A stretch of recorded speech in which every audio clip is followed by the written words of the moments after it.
All right, there we go. So, hi again. Hello again, everyone. Welcome to the EIR Orientation event today.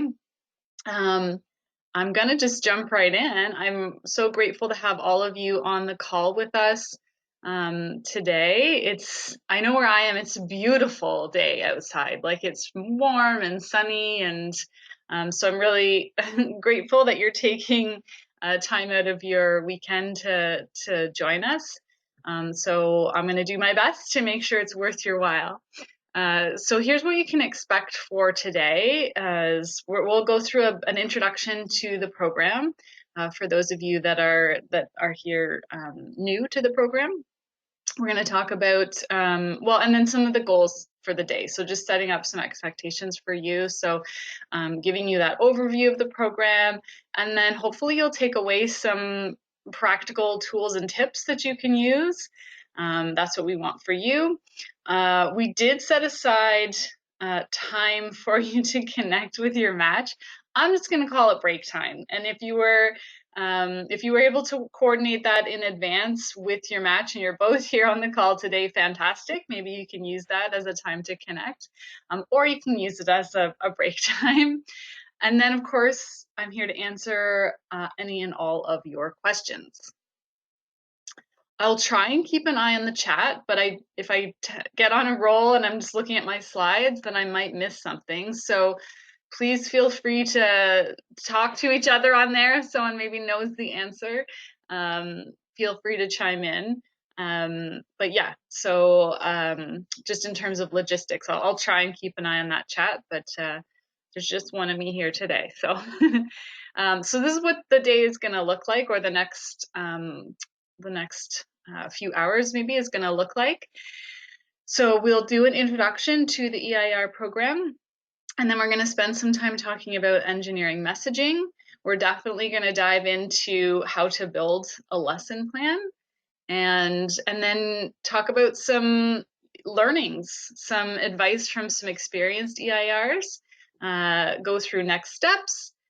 There's that break I mentioned, and then I'll reserve time at the end for just Q&A and wrap up. But please, at any time, if you have questions or comments, you're welcome to chime in. So to start off, what is the EIR program? What is an EIR? What is this all about? What did I get myself into? Let's start there. I do have two screens going, so if you see me looking over to the side, I might be looking at notes.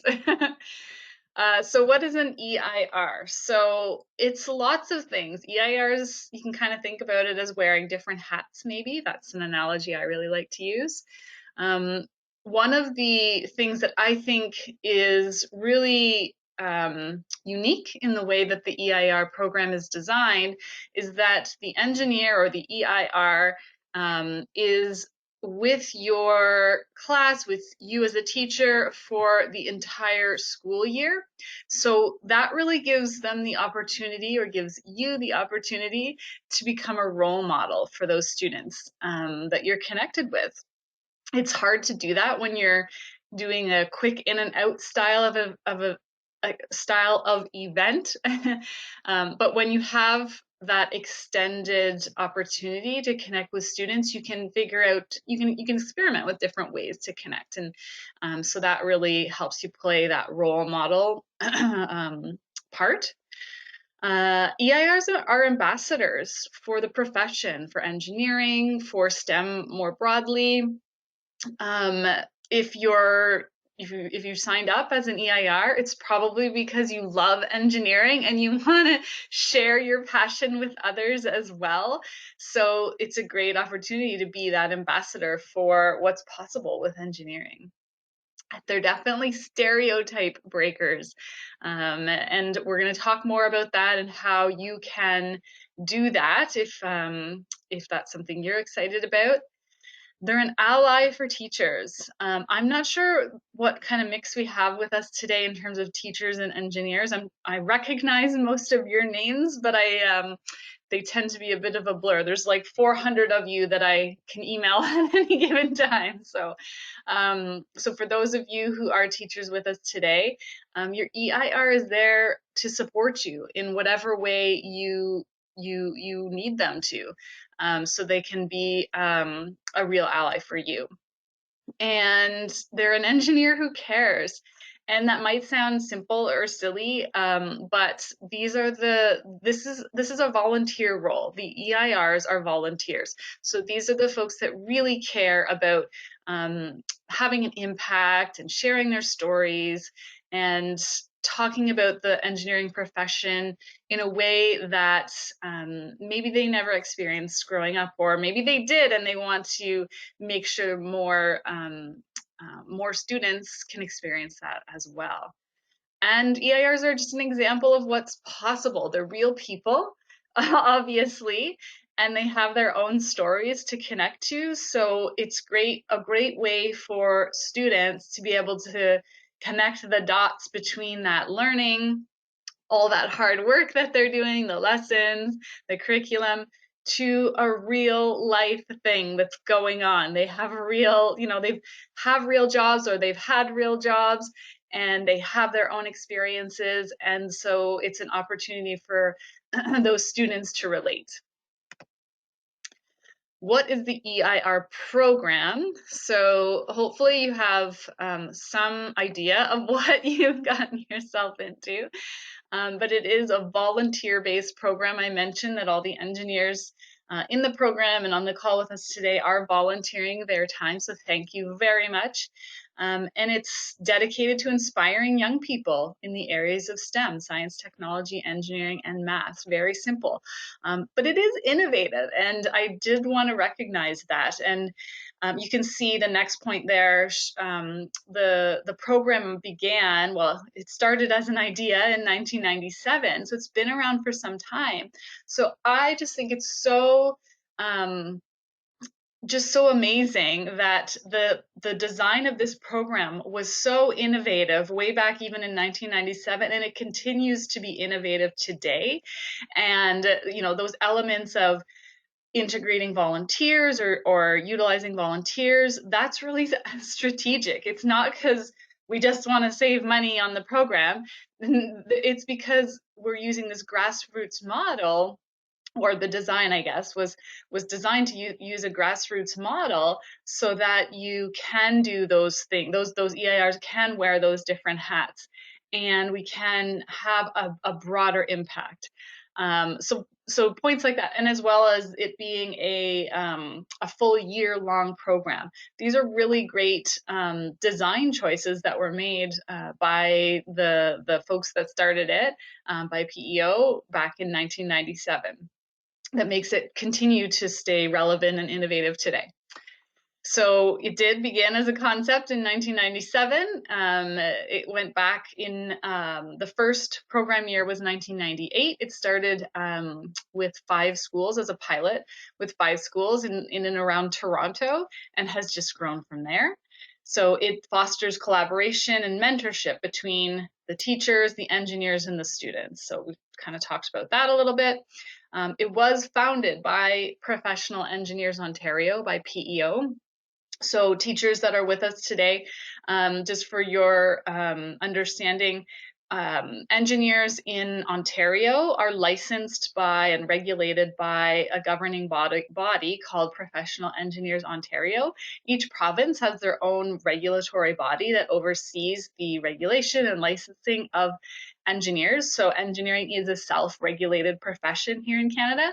And all of those provincial regulators, they have an I'll say like a parent organization called Engineers Canada. So you're going to hear me talk a little bit about Engineers Canada today as well.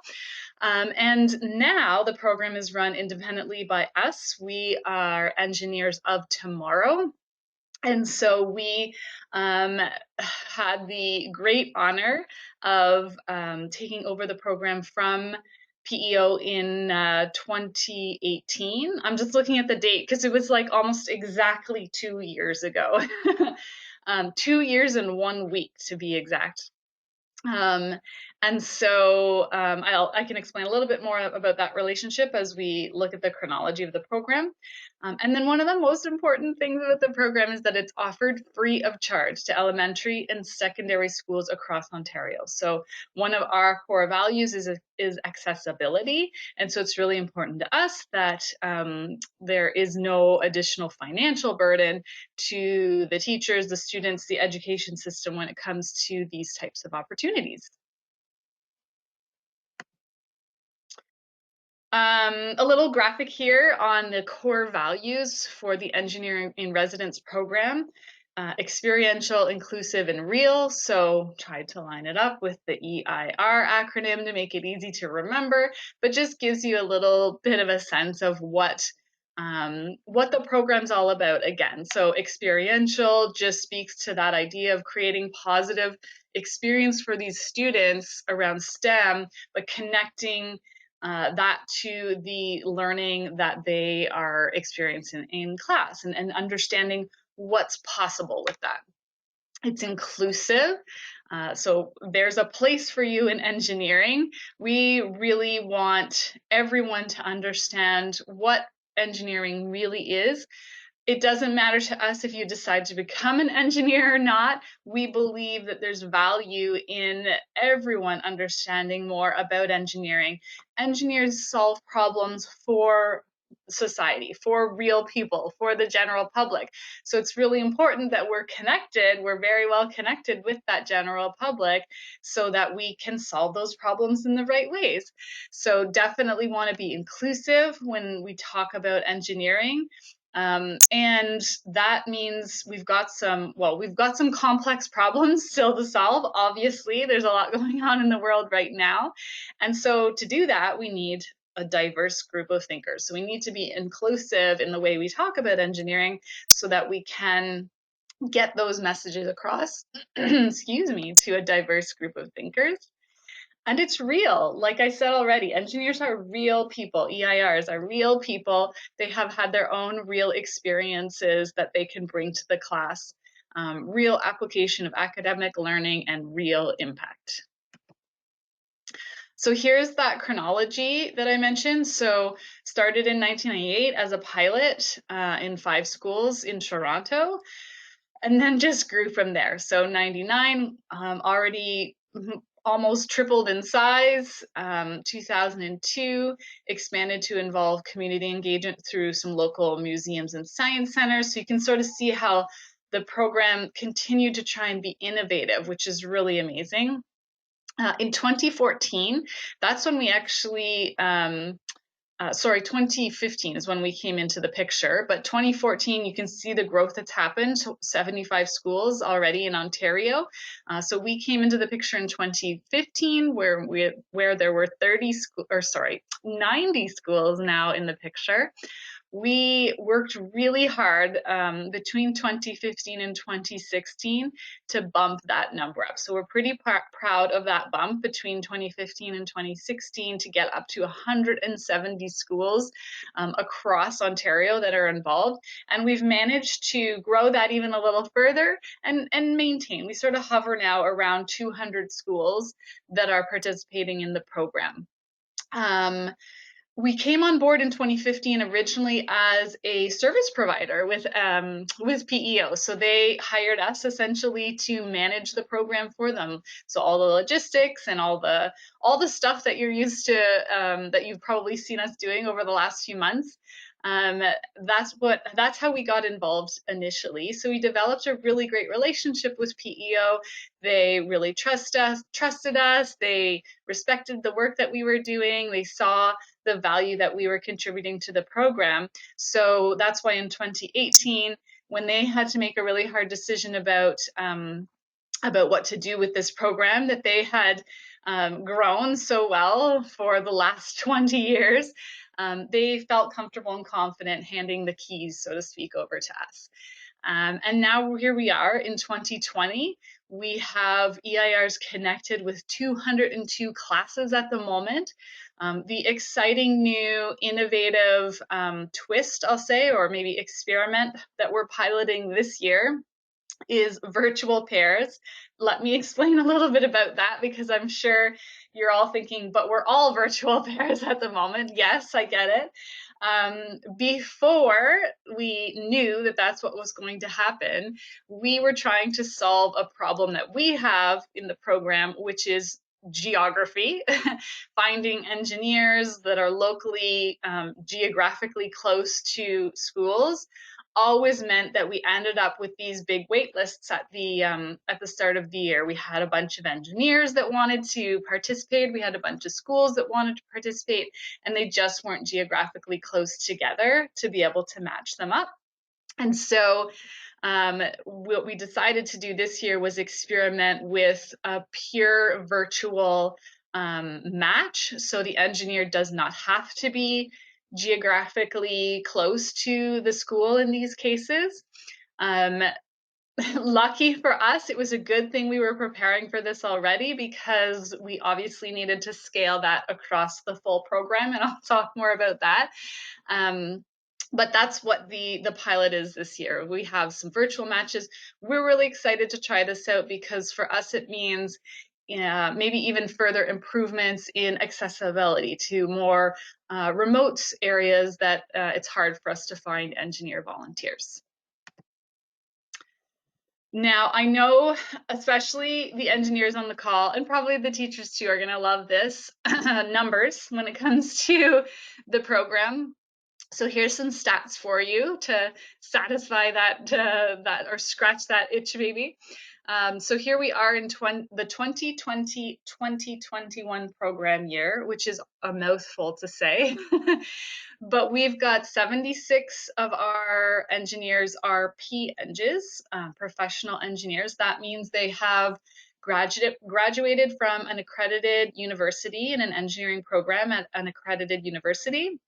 They've gone on to get their experience, and they've written the exam required by PEO, and they've been given their stamp, and they're now a fully licensed engineer. Professional Engineers Ontario also has a program called Engineers in Training. So these are the folks that have graduated from an accredited university program, and they're in the process of getting their license. So they're somewhere in that process. They're probably accumulating the experience they need, which is 4 years, kind of depending on, there's some rules around that, but 4 years of experience that they need to get before they can become fully licensed. And then in terms of gender, the gender split that we have at the moment, we have 63% of our engineers are male, and 73% of those engineers, 37% of those engineers are female. We're actually pretty proud of this number. I realize it's not an completely 50-50 split, but the percentage of female engineers that are licensed in Canada is only 18%. So when we're trying to pull from a population that is already really not divided very well, we're pretty excited to see that we're getting very close to a more equitable divide when it comes to the gender split that we have. And that's because we want to have, again, that relatability. These are the faces that the students are going to see, and so we want them to see a diverse set of faces when they think of engineering. And then here's a little bit of what to expect in terms of the drumbeat of the program, I guess, over the course of the year. So you've already experienced the May-June timeframe. That's when we went through the full matching process. Over the course of the summer, we were connecting with all of you as the EIRs that are with us today to get your police checks done, your vulnerable sector checks done. So all those I's can be dotted and T's can be crossed, and we'll get that out of the way. We also took advantage of those summer months to do some training. So we held our summer webinar series. So if you weren't available or if you missed those, we do record all of that. You can refer back to it. There are 4 that we do. One is Intro to the EIR program for teachers. One is Intro to the EIR program for EIRs. We do one on diverse and inclusive messaging, and we do one on how to tell your engineering story. So for the engineers that are on the call, I would encourage you to check out those last 2 if you didn't already, the diverse and inclusive messaging and the how to tell your engineering story. And if you've been around a while and would like a refresher, you're welcome to refer back to those as well. We had another webinar this year that we don't normally have to do that was all about how to do these, do the program, do the visits, create these connections virtually. So we have a virtual connections webinar that we did very early in September. I think it might have been September the 2nd. And so that is also available. We're going to talk a little bit more about that one today, but we go into much more detail in that webinar. So again, if you weren't available or you missed that one for some reason, you can access that recording. And I'll show you how to do that and where you can find that. Then in September, October, we're into planning time now. Obviously, this is where we are at the moment. We're at our orientation. Planning of first visits is what tends to happen in this time frame. And then throughout the year, it says January up on the slide, but really throughout the year, from like October through to about May, you're just going to hear from us. We're going to do some check-ins.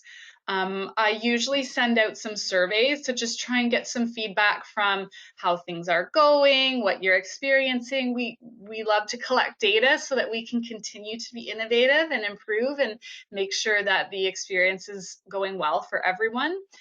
And then the other thing I'll do is, as resources come across my desk or my inbox and they look really great and I want to share them, I'll push those out to you as well. So it might be pushed out as like an e-blast to everyone. We'll share it on all our social media platforms. So just keep your eyes open. We don't spam you in any way, but like to keep you informed, and we like to hear from you on how things are going as well. And then in April and May, we will start the process of kind of wrapping up the year. So we will call everyone, all engineers and all the teachers. We give you all a phone call if we can. I think we start with an email and then we'll call you, and we want to know how things went. We want to find out if you want to renew for the next year. You don't have to fully reapply if you're going to renew. It's like you just have to tell us and we'll flip you over to the following year. We collect in all the receipts and we start recruiting for the next year. I'm just going to pause for a second, see if there's any questions. I see some comments here. Hi, Bev's introduced herself. Hi, Bev. Amy. Good morning. Oh, I'm excited to see you all introducing yourselves in the chat. Before I jump into this slide, I'll take a second to just say, when you join the Engineer in Residence program, you're matched with a teacher or you're matched with an engineer, depending on who you are. But really, you're joining the whole EIR community. So if you're a teacher, you've just joined a community of 200 engineers. And if you're an engineer, you've just joined a community of 200 teachers. We are all here to help you. We really encourage that community and sharing, and we, like I said, we want to make the experience the best possible for everyone. So we're all here to help you, and us at the program office as well. Hi, Sarah. You're a teacher at a high school in Toronto. Welcome. So I've got a few more numbers for the people that love the numbers here on the call. The way that we like to segment out our province when we're looking at how we're distributed across Ontario is by region. So the way that Professional Engineers Ontario is structured, they have a chapter system. So they have chapters all scattered throughout the province to break the the geography up basically. And so it just, obviously they started the program and it makes a lot of sense to us. So we sort of mirror that that structure when we look at the numbers, so that you can see a breakdown of, you know, what's going on in your area, and what maybe potential there is for some growth. So this shows you the region. This chart you're looking at here, you'll see the different regions. So in East Central Ontario, we have East Toronto, Lake Ontario, Scarborough, Simcoe, Muskoka, Willowdale, Thornhill, and York. And then the second column is how many matches we have. It says matched EIR. It just means how many matches there are. So in East Central, we have 70 matches in place. 70 engineers matched up with 70 teachers. And then you can see we do still have some potential here. So we have some unmatched engineer volunteers in this case, and we have some unmatched schools as well. And that's usually just, again, it's a function of geography and things just didn't line up. So Eastern Ontario, you can see what those regions look like. In Northern Ontario, we've got Algoma and Lakehead, North Bay, Sudbury, and I'm gonna Temiskaming. So you can see our numbers are a little smaller in Northern Ontario. Again, this is an opportunity for us to try and access that part of the province in a better way. West Central Ontario, numbers there. And then Western Ontario, numbers are here. If at any time you're interested to know sort of like visibility on what's going on in your area, please just reach out to me. I'm happy to connect further. We actually have engineers in some geographical regions, like I said, mirroring the PEO regions, and we call it like our EIR chapter leader program. I'm hesitating to use the word program because you're all in a program, but it's just areas where we have found that there are engineers that have sort of come together on their own. They've reached out to each other, and like for example in Ottawa, and they will meet on a regular basis, and they'll share best practices. They invite the teachers in that case as well, and they support each other in these little sort of pockets or chapters, so to speak. And so if that's something you're interested in and want to explore further about other members of the program in your area, please let me know, and I'm happy to connect you as well. The other way that we're looking to connect folks up this year is by grade level. So we did send a survey out, and teachers, thank you for responding as best of your with the information you had available at the time.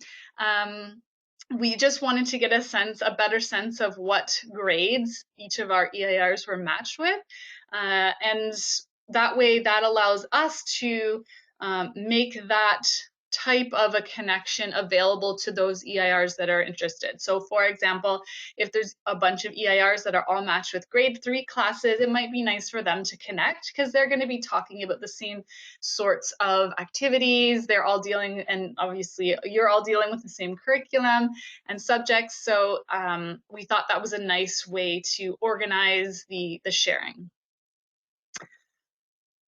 All right, I'm going to take a breath and let you guys do some typing. You've already, I can see you've been introducing yourselves already, so awesome, thank you. But I want to hear a little more. So for the engineers, the EIRs that are on the call with us today, would love to hear from you. Why do you want to be an EIR? Or maybe why did you want to be an EIR if you're someone who's been with us for a while? And teachers, why do you want an EIR in your class or with your students?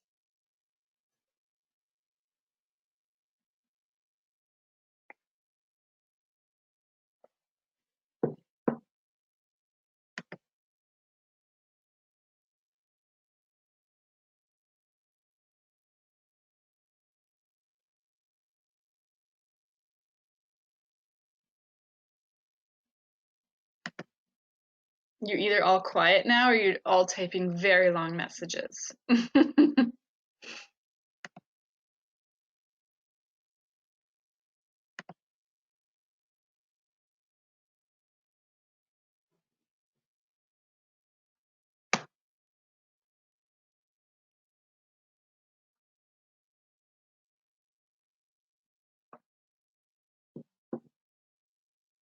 Maybe another question too is, how did you hear about the EIR program for both engineers and teachers?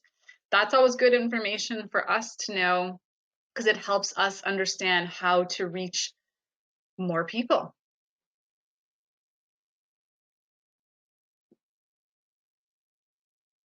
Hi, Diane. Oh, Diane, you're in Ottawa.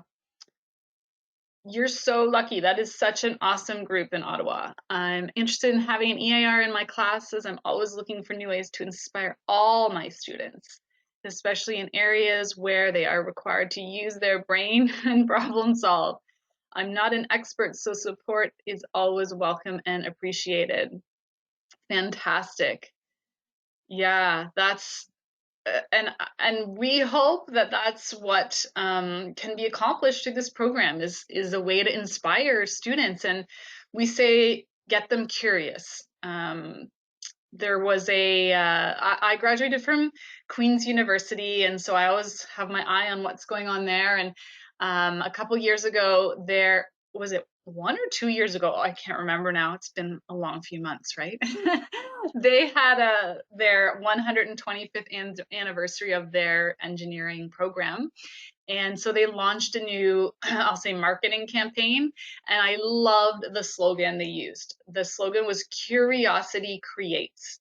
And then it went on to list all the different things that can kind of come out of being curious. So, um, and that inspiration is so powerful.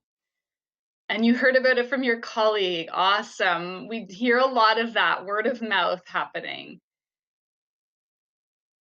All right, I'm just scanning through some of the other ones. I just saying it's a great opportunity to work with someone in the community and to collaborate. Yes, I love the model of it being local to the community. I know we're trying to pilot this virtual experience as well, but it's just so neat for the kids to be able to talk to someone else in their community. We hear from some of our volunteers; they'll tell us about, they bumped to one of their students at the grocery store, and they get all excited, and their parents are with them, and they chat about what they maybe an experiment that they did or an activity that they did. Alice is saying, I really enjoy interacting with students, and what better way to talk to them about what I'm passionate about. The the energy that the kids have in the class is contagious. So if you're feeling like you need a bit of a boost in energy, then just step into the classroom for a few minutes. Amy wants to encourage students to consider engineering as a career. Specifically, I want to show them engineers don't have to look a certain way. I know, it's so true, right, Amy? There's so many persistent stereotypes about engineering, and I don't know why. It continues to surprise me, but it does. When we talk to kids about what engineers are, what do engineers do, we get the same answers. And oh, awesome, you heard about us through LinkedIn. We connected on LinkedIn, yay! We're very active on LinkedIn. So for the engineers that are on the call, if you're not connected with me on LinkedIn, please connect. I'm always publishing stuff there. We do also have a LinkedIn group specifically set up for the EIR program. So that's one of the places, if I see resources or I want to share something, I'll put it out in the group. And we're really trying to foster that group as a virtual water cooler, so to speak. So if you're looking for an activity idea in a particular topic, throw it up in that group, reach out, and we'll help you. And that whole community is there. Alice, you heard about it through PEO emails. Oh, maybe through some of the chapter emails. We did not do an an e-blast through like the PEO head office this year, but we did get some awesome support from at the chapter level. So once we had a good visual of where we had maybe some gaps in the program, we reached out and connected directly with chapters to say, hey, we need some EIRs in this particular location, and they were really great to help us communicate that. Awesome.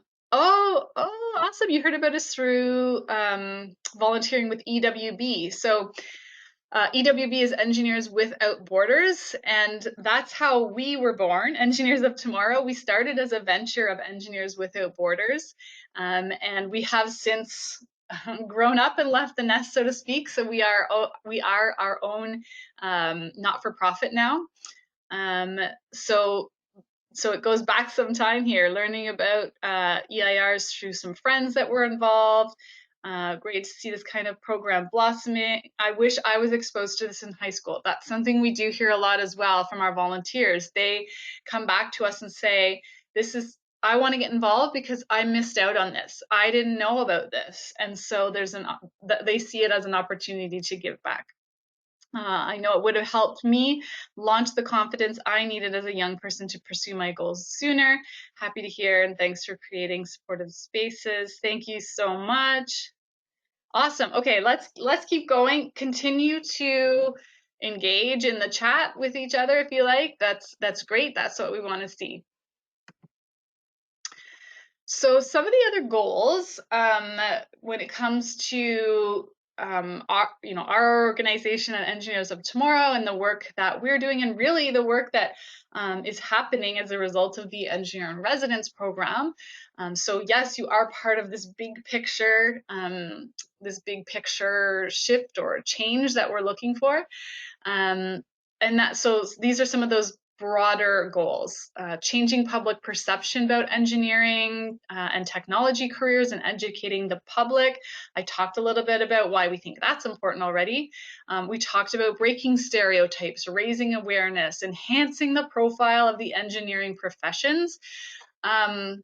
One of the things we say is engineering tends to be a bit of a stealth profession. Engineers are doing some really amazing stuff, but they tend to work behind the scenes. And so it's not obvious how things happen or why solutions come to be. And so this is an opportunity to raise that awareness. And then getting rid of that mystery around engineering and technology.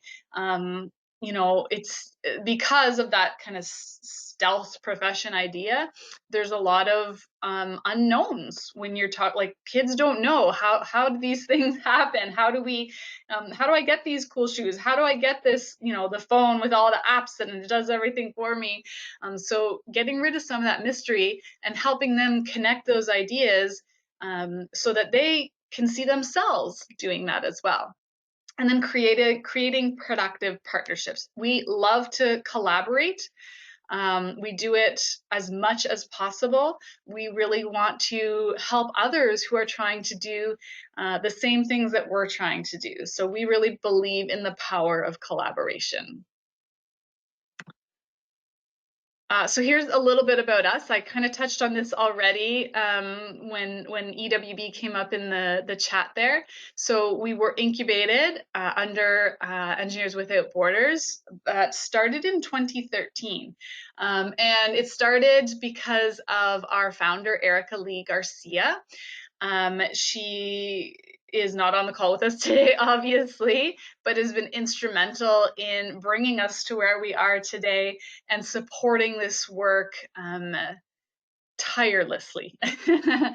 And so what do we do? Well, we run the Engineer in Residence program, but beyond that, I told you we love to collaborate. So we partner with engineering companies, professional associations, educators, any way we can to transform the engineering profession. So we're looking for more diversity. We really believe in the ability to learn from failure, innovation, and it's about solving those most important problems of the 21st century.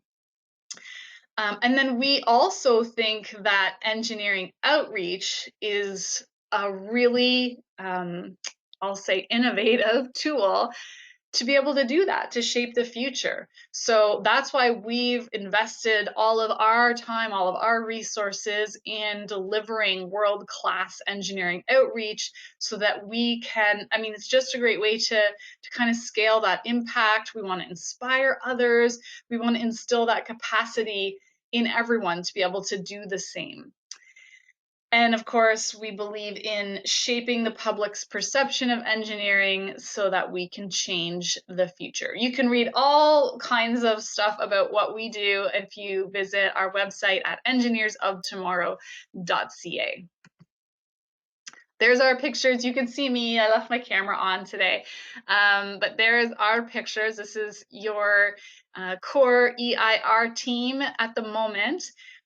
We did very recently, in the last few weeks, have to say goodbye to our summer interns, our program coordinators. They were co-op students we had with us from the University of Waterloo, Ali and Matthew. So you likely had some communication with Ali and Matthew between May and August. They were phenomenal. I don't know how it keeps happening, but we seem to just get the best of the best when it comes to co-op students from the University of Waterloo. But they are really core and key to the success of this program. And now for the next while, we're your program office. We're here for you as the EIR team to support you in any way that you need. So Erica is, she lives in Waterloo.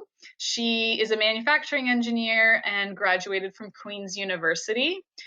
You might remember I also mentioned that I graduated from Queen's University.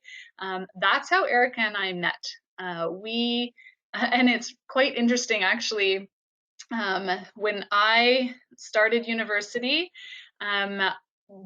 I finished my first year and wanted to, of course, get a job in the summer to make some money. And so I signed up to, or I applied, I guess, to work at the summer STEM or engineering outreach camp that they had going at Queen's at the time, which is still there today, called Science Quest. And Erica was the one that hired me to work at Science Quest. So it's sort of, we laugh about how we've kind of come full circle. Both Erica and I graduated engineering. I graduated as a chemical engineer, and we went off our separate ways for more than a decade and worked in industry and got all kinds of awesome experiences. And now we've come back full circle to how we met and our engineering outreach roots. And I live in Orangeville, so just a little bit north of Toronto. I have 3 kids who are in the school system, so I'm fully experiencing everything that's going on here as well. I have 2 in elementary school. I have a grade 5 and a grade 7. My boys are still in elementary school, and my daughter, she just started grade 9 this year, so she has gone on to high school. What else? We have a dog. So you might hear her scratching at the door, hopefully not. But that's us. So sometimes nice to just sort of see the faces behind the scenes. All right, so I'm going to jump into kind of the meat of what we're going to go through today with our first big question. What do we do with a class? Well, here's what's really cool about the Engineer in Residence program. There's not one answer up on the slide here. Really, it's up to you. It's up to you as the EIR and the teacher. You're a partnership. It's up to you. You get to decide what you want to cover. And maybe that can sound a little intimidating or scary. But please know that it's not. Or if you're feeling that way, it's also very normal. We hear that from like 99% of our new volunteers. We are here to help you, but what's great about that flexibility is that you get to make the program your own. You get to really get engaged in what's going on. You can adjust from year over year if you stay with us for multiple years based on what's relevant, what the students are interested in that particular year. So we definitely give you a framework, and you're going to see all the tips and tricks and tools that we have available. But I think that the flexibility of the EIR program is one of the things that keeps it very innovative and relevant. So the lessons support the curriculum. The program's not designed to be a burden. We don't want it to be an extra thing that you have to do. Teachers, we know you have so much to cover. We know that you're dealing with so much, especially this year. You've got so much going on. You're super busy. I am the daughter of 2 teacher parents, so I know what that looks like. And so we are here, and the program is here to support the curriculum. And it's great when that can line up with the interests and the things that are relevant to your particular engineer, your EIR. So they want to bring that level of passion to the table. And so where those things overlap or intersect, those are great places to maybe start. I wanted to flag here, you can see in bold right in the middle of the screen. We know that new this year to the curriculum is coding down to grade 1. So EIRs, like, listen up, this is an opportunity maybe to help. Teachers, if this is an area maybe you've never had to deal with before, or you're feeling like you could use some support in this area, talk to your EIRs about it. This is something that they could, or this is an area where they could maybe step in and support you. We have an EIR program guide. It's available online. I'll show you where you can find that. That includes sample lessons or activities. So if you're not sure where to start, you can start there. These are great ones that have been done many times with many classes, so we know that they work.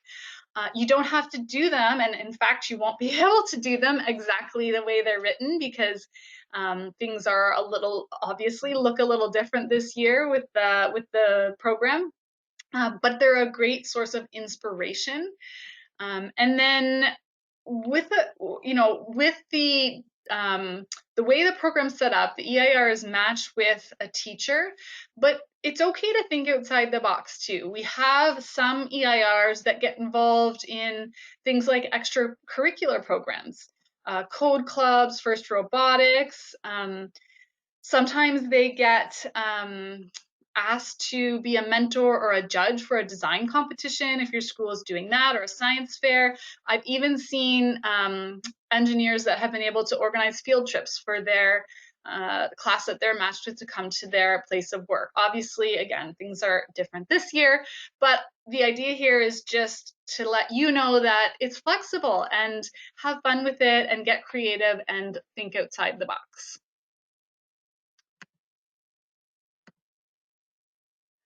Okay, so probably the big question on your mind is, yeah, but this year things are different, right?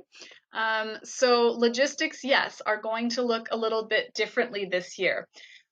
But I want to say that the fortunate thing for us is that this program is made up of hundreds of engineers, and engineers are natural born problem solvers. So there's no need to worry, because I know that the engineers are going to be able to solve these new challenges. So with COVID-19 and the changes to from the school board at the school level, the challenges that and the new parameters that the teachers are dealing with students in classrooms. For the engineers, that's a great way to think of it. These are just some new parameters that we're dealing with the program. So we can think about that when we're looking at an activity, to be able to pivot it to an remote or online model. These are just new parameters. So as natural born problem solvers, then I'm sure that this is something that everyone's going to be able to overcome. And we're also learning, right? So we're going to be able to try things, and really it's the engineering design process in real life with this program.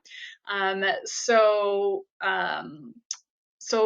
collect that feedback and, tweak things and continue to develop.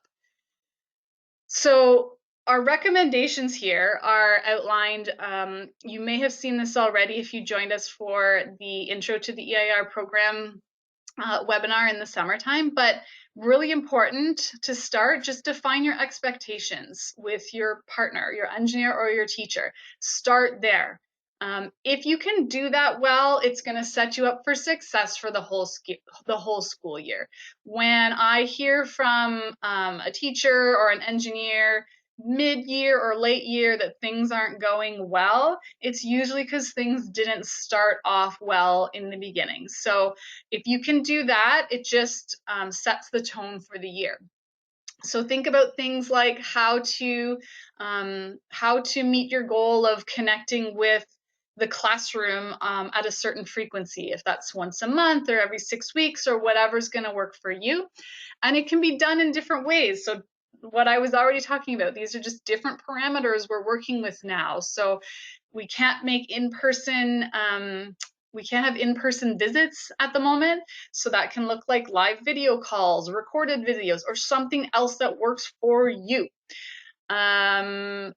Think about how you're going to come up with relevant content and activities as a team. So it kind of goes back to expectations. So teachers, if you want to say to your EIR, like, here, I'm going to tell you for the whole year, this is what I'm doing and this is when I'm doing it. And then the EIR has the opportunity to plan that out. Or maybe you work better kind of on a month-to-month basis. Talk about what's going to work for you as a team. And then kind of goes to the next point about discussing plans for the school year. Communication is really, really important, especially at the moment when we're doing everything online. Communication. Again, most of the times when I hear about people that have been having trouble or they have to get us involved for whatever reason, it usually comes back to communication. And think about being strategic in how you're setting that up as well. So talk about how you're going to communicate. Does email work best for you? How often? I know, especially for myself, if I have something in my calendar and I can put a pin in my calendar for the next like 1, 2, 3, 6 months, maybe, I have something to work towards and it sets me up for success. And then figure out the best way. So obviously not in person at the moment, but email, phone, video, whatever's going to work well for you. The EIR is supporting engaging society-based programming. I just wanted to take a second to pause there because the society-based part of this really speaks to the messaging that we're doing with the engineering messaging with the program. And we'll talk a little bit more about that when we get into the engineering messaging section. And then if you're stuck and looking for inspiration, EIR.ca is a great place to start. But you don't have to stop there. Honestly, Google works well. And we've got other recommended resources if you're looking for sources of inspiration. And then definitely contact us if anything is going wrong or just not going as expected. Can't stress this enough. It happens every year where we get to May and we call everybody and I hear from people that are like, oh, well, I never could get in touch with my engineer, or I could never get in touch with my teacher. And I'm like, you need to tell us, because if we don't hear from you, then we're not going to know that things aren't going as planned, and we won't be able to intervene.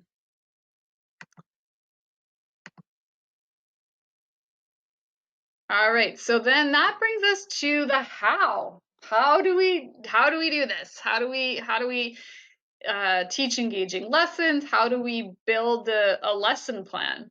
So again, obviously, this isn't going to look the same this year with these new parameters that we're working with because of COVID-19. Yes, there have been changes to schooling and the education system and the engineer in residence program, but we've been able to pivot, and we are excited and seeing this almost as an opportunity to be that resource, that extra support. I believe that um, now more than ever, the kids, the students, we need to try our best to continue to create these positive experiences for them. I have my own 3 kids, and I see what they're going through, and I can't even imagine how this is going to affect them. So we are up for the challenge to continue on with the program in the best way we can. So for schools, yes, you could be moving to either full-time or part-time online instruction.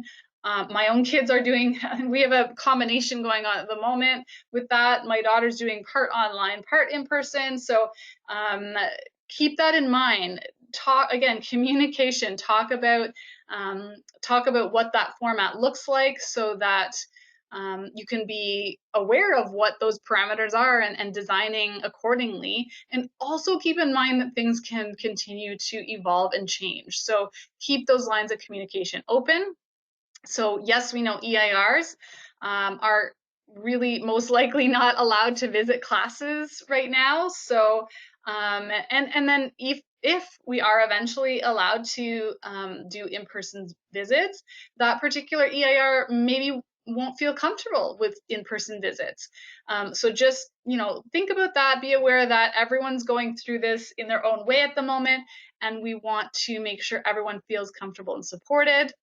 And then, of course, hopefully, when and if we are able to do in-person visits, just keep in mind there are going to be some most likely some additional health and safety procedures to follow. So again, communication, communication, communication.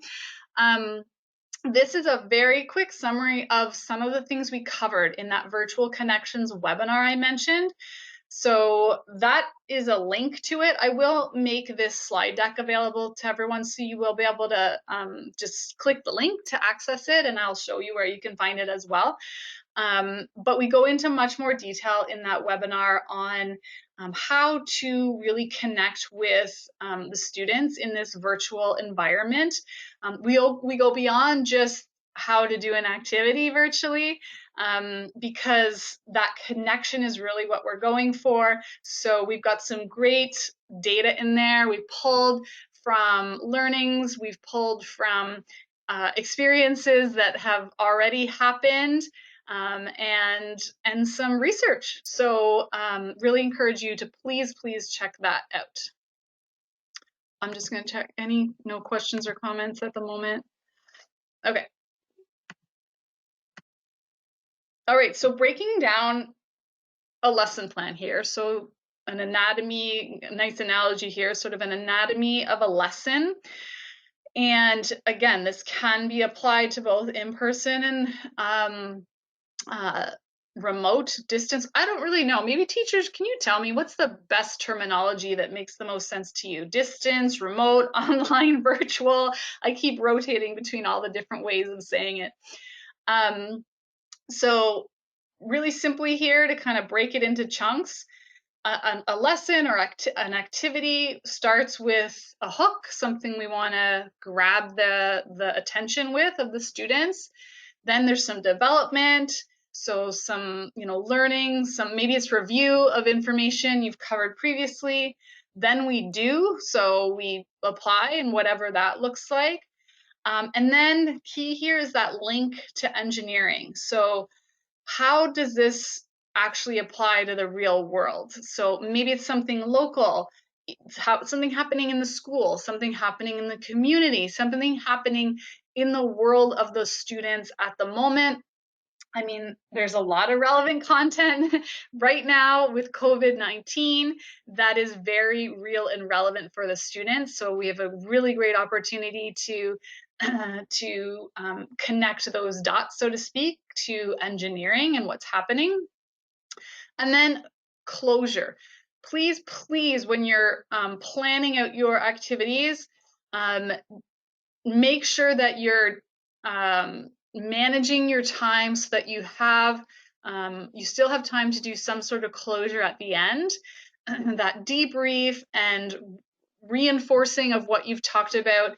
It really goes beyond that, but it's really important to that overall experience that the students are getting when it comes to those lessons. If you need to scale back in some areas, scale back in the actual activity, but make sure you leave time for that that closure. Oh, and again, like there's many examples of what these look like on our website.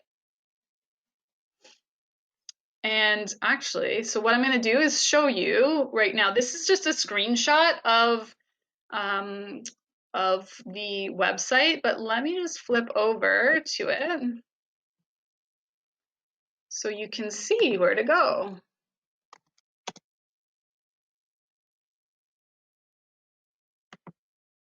So this is what it looks like. It actually, if you've been to it in the last maybe 6 months or so, it looks a little different. We've been doing some work on the site itself. So it now is got this header here with a home button, and about EIR, EIR resources, EIR FAQs. We have a little shop and a contact us section. I'm going to assume that the EIR resources section is going to be your most used section of this website. So this is what it looks like. So this little slider bar here has a ton of awesome information in it. So all these activity bullet points here are links to other websites or other resources that we've checked out and we think are really well aligned with the engineering messaging. We think they're great sources of inspiration and just will be a lot of help for you. So check these out. The IEEE ones are awesome. They're really easily searchable and filterable based on what you're looking for. Teach Engineering has great ones. Discovery has been doing some awesome work on pivoting their content to the online, remote, virtual. Tomorrow's Engineers, we love that name, but they're a UK-based organization and have some really great presentations, downloadable and editable presentations all about engineering. You do have to tweak them a little because it's all based on the UK system, but that's not hard to do. So all kinds of great stuff there. And as new resources, get as they become, we become aware of them, we'll make sure that this gets updated. This is where you'll find our program guide. So you can, it's like 100 pages. It covers, the beginning section covers a lot of the stuff we're talking about today. So it's a great place to maybe do a bit of a refresh if you're looking for that. And then it's just got tons and tons and tons of great activities that are broken down into lessons based on that anatomy that I just showed you. This particular curriculum alignment is a little bit out of date, to be honest, and needs a bit of work, so you probably won't find much value there. Engineering messaging, this is a great document it comes from the National Academy of Engineering. So the section we're going to cover on engineering messaging, you'll be able to access more information about that here. This is a neat little program video that we did. So if you want to maybe share with others about what you're doing with the Engineering Residence Program, maybe if you're a teacher and you want to show your principal, or even parents and engineers, if you want to maybe encourage some of your engineer friends to join, you can point them to this video. I think that's it. Oh, tips and tricks. So this is just a little document with some nice tips and tricks on some of the things that we're going to cover today. And then if you scroll down a little farther on this page, We've got the resources section. This is where you'll find links to the webinars that I mentioned. So the summer webinar series are here. There is a section on printables. So we have a student recognition certificate available that you can download, and it's a nice way to like close off the year. All the kids can get a really fun certificate. This was actually inspired by someone that's on the call with us today, so thank you for that. And you know, that's a good reminder for me to communicate back to everyone else is if there's things you're doing with your class or as an EIR, let us know, because we want to share it with that broader community and maybe we can make that available. EIRs, this is a really important section to take note of. This is where you're going to find some really important forms. For those of you that want to log your activity, which is a really great practice if you're doing things year over year, we have an activity log that you can access there. And we have the link to the reimbursement forms on this page as well. I'll talk a little bit more about when you'll need those. And then here's where you can get all connected up with us. So to find our LinkedIn group, to follow us on Twitter, Facebook, Instagram, that's where all those links are. And then I just added this, actually, someone brought this up at the orientation session we did last Saturday. They were asking if they can use the EIR logo if they're creating some presentations. Yes, absolutely, you can. So I just threw in these this little media kit section so that you can access and download those resources. All right. Let me just pause for a sec. It looks like there's some questions here. Oh, Diane, thank you. So you're saying it started as distance learning, now they're migrating to virtual academy learning. Okay. Question, I asked my principal if EIRs are allowed in the class and he does not know, has not heard any information. Who can I ask to see if my EIR partner can visit? If they cannot visit, how can they teach or lead virtually? Are we going to do a virtual call, ask students to follow along? So I'm a little surprised your principal doesn't know. Maybe there's someone at your school board if your principal's not sure.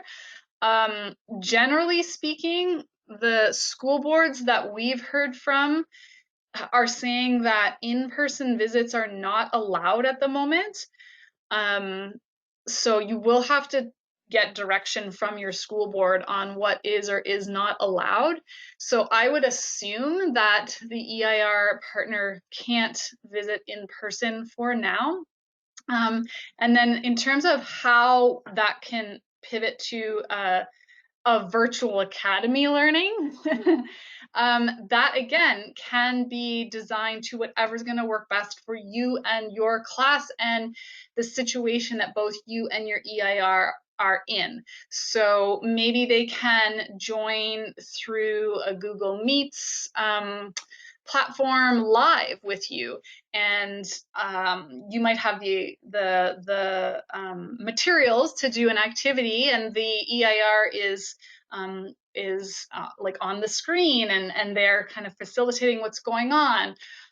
Maybe your students have a bunch of questions about engineering or a particular subject, and you could document those, send them to your EIR, and your EIR could maybe record a video that you could then share with your class. Or even they send an email back or a letter. Wouldn't that be cool to get something in the mail? There's lots of different ways that you can do it. Get creative.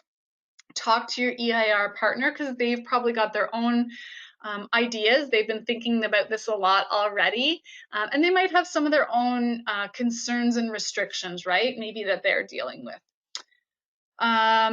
Yeah, so Bev's saying, yeah, the school board that she's in are saying no visitors, and Bev did use Google Meets quite successfully. The students look forward to the sessions and made them as interactive as possible. So check out the Virtual Connections webinar. I know that, Bev, I know we relied on a lot of your feedback and we tried to integrate that into the virtual connections webinar that we put together. Um, like I said, we were pulling from learnings that we already had back in March when we switched from in-person to distance learning. Um, we reached out to our EIR community to find out how that was affecting them, obviously, and we were quite surprised to learn that about 20% of our volunteers continued to stay active with the program in different ways. So like Bev said, she joined via Google Meets. I know other engineers did things like code clubs with the students using Scratch. There was other engineers that figured out other ways to continue on creating those connections with the students. Diane's asking, when can we start our first EIR classroom virtual meet? You can start anytime. Reach out to your EIR and set a date. There's no specific date to go. A lot of folks will wait till after the orientation event happens so that they have a good sense of what to expect, and then they can start planning. But anytime. All right, let's keep going. Oops, that's not what I wanted to do. There we go. Oh, awesome. This slide is working. Last week, this slide didn't work. I wanted to flag a couple of, or highlight maybe a couple of resources or maybe sources of inspiration in particular. So I mentioned we like to collaborate, we like to partner. KCJ stands for Kids Code Jeunesse, is a phenomenal resource, especially for online and coding stuff. So I talked a little bit about that new coding requirement in the curriculum. This is a fantastic resource. I know I heard from one of our EIRs that was he just did a I think it was a habitat activity with his class last week, and he utilized a resource from Kids Code Jeunesse. So what is it? What do they do? So Kids Code Jeunesse, they are a not-for-profit. They have a CAN Code grant, which goes, I think they have it up till March 2021. So take advantage of this now because they're basically giving away all this content for free. These are all free resources that are accessible to all of you. They have their website, you can see broken down by like educators, parents, volunteers. I would encourage all of you, teachers and even the EIRs, to identify as educators. So engineers in this, you're going to put on like an educator hat when you're looking at this website to be able to access their resources. And I'm looking at my notes because I don't want to forget to tell you anything. We did talk to, so the folks at KCJ are amazing. I had a call with them, I think it was last week, and I let them know I said, is it okay if our EIRs are accessing the site as educators? They said, no problem, they're okay with that. They, like us, just want to get the word out there. They want to get as many people, they want to make this accessible to as many people as possible. And so I guess, so for the engineers that are on the call, step one, talk to your teachers. Find out what do they need? What's going to be the best fit? And then you can go to the KCJ site to find something that's going to work. And I think I've got on the next slide, yeah. So these are some of the ladies I was on the call with last week, Amanda and Maddie. If you have any questions, I'd be happy to connect you up directly with either one of them, and I know they would be happy to answer them. But here's some of the stuff you can access through KCJ. So they have the resources, the lesson plans that are in Scratch, HTML, Python, Microbit, Unplugged, all free. There's open registration for teacher training. Again, engineers, you're welcome to sign up for this as well. So if there's a particular subject that looks interesting, they're not gonna say no to you. Just select educator as in their like drop down when you're signing up for that, or if you're gonna sign up for that. They have virtual code in the classroom workshops. This one I highlighted because this is a super neat resource that they do, or offering that they have. So they will virtually visit the class.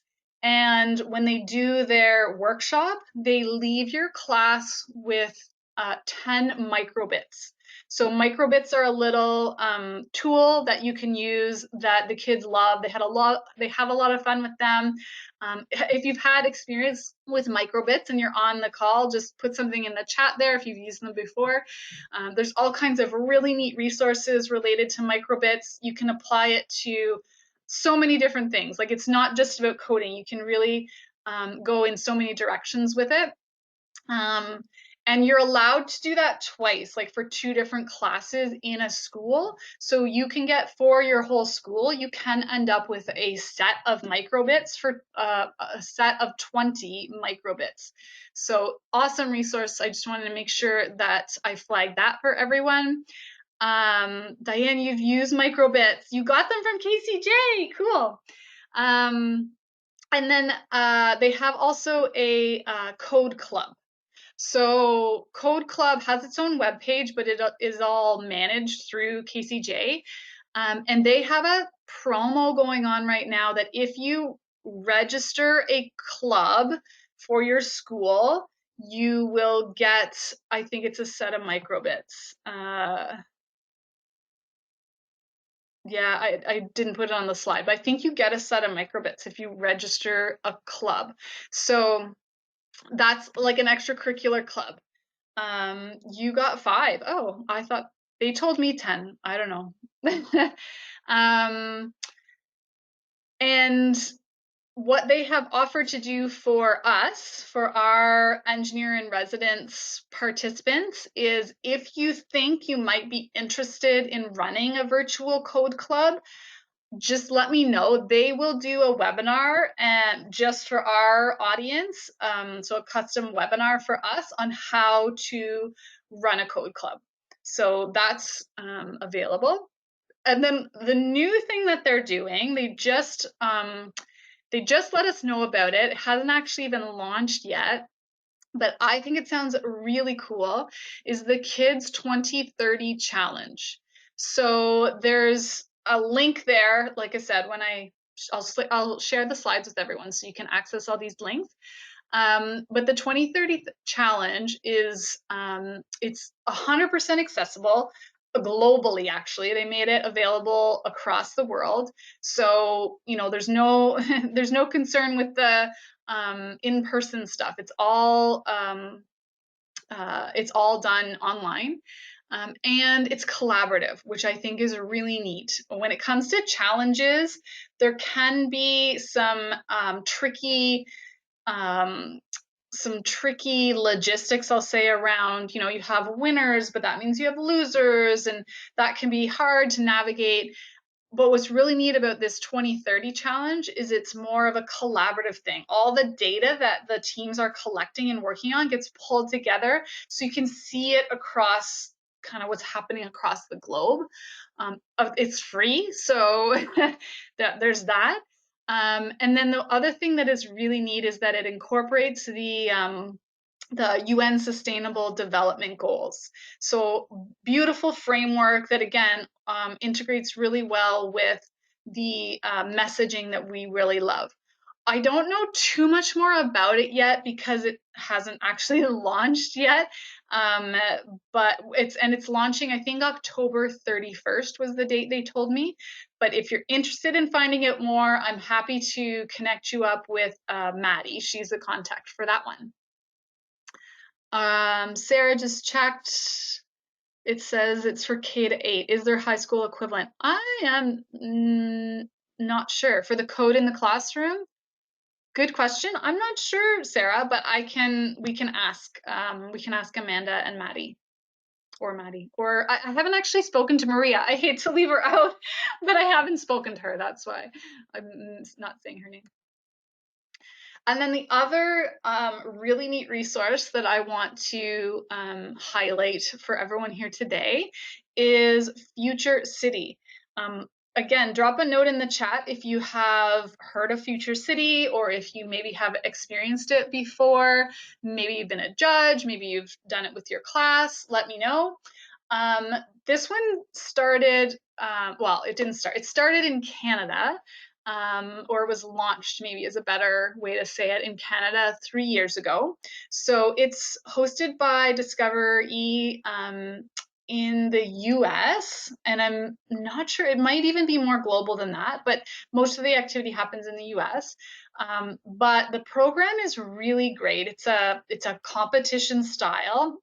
And Engineers Canada, so if you remember when I was talking about all the provincial regulators for engineers, and they have that parent organization who's Engineers Canada, they saw this program and how it is just such a great way of introducing engineering and what engineering is really about to students. And so they brought it to Canada. So they piloted this program with Dufferin. Was it Dufferin? It wasn't Dufferin. It was Durham. Sorry, Durham District School Board, Durham Catholic District School Board, and I believe some schools in PEI. And just got so much amazing feedback from everyone involved, the teachers, the students, the engineers who are the mentors. And so they've decided to extend the support for this program for another 3 years. And they're going to be working with us on it. So we are really excited to be able to support this program across Canada, which is really exciting. You're a part of something really big here. So what is it? So I'm going to look at my notes again, so I apologize for looking away. So Future Cities, it starts with a question. How can we make the world a better place? This one is specific for 6th, 7th, and 8th grade students.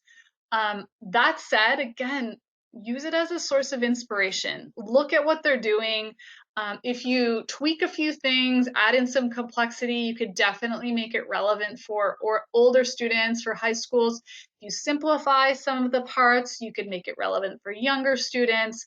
But this one is designed, like the resources and the way they've designed it, it is targeted for 6th, 7th, and 8th grade students to imagine, research, design, and build cities of the future that showcase their solution to a citywide sustainability issue.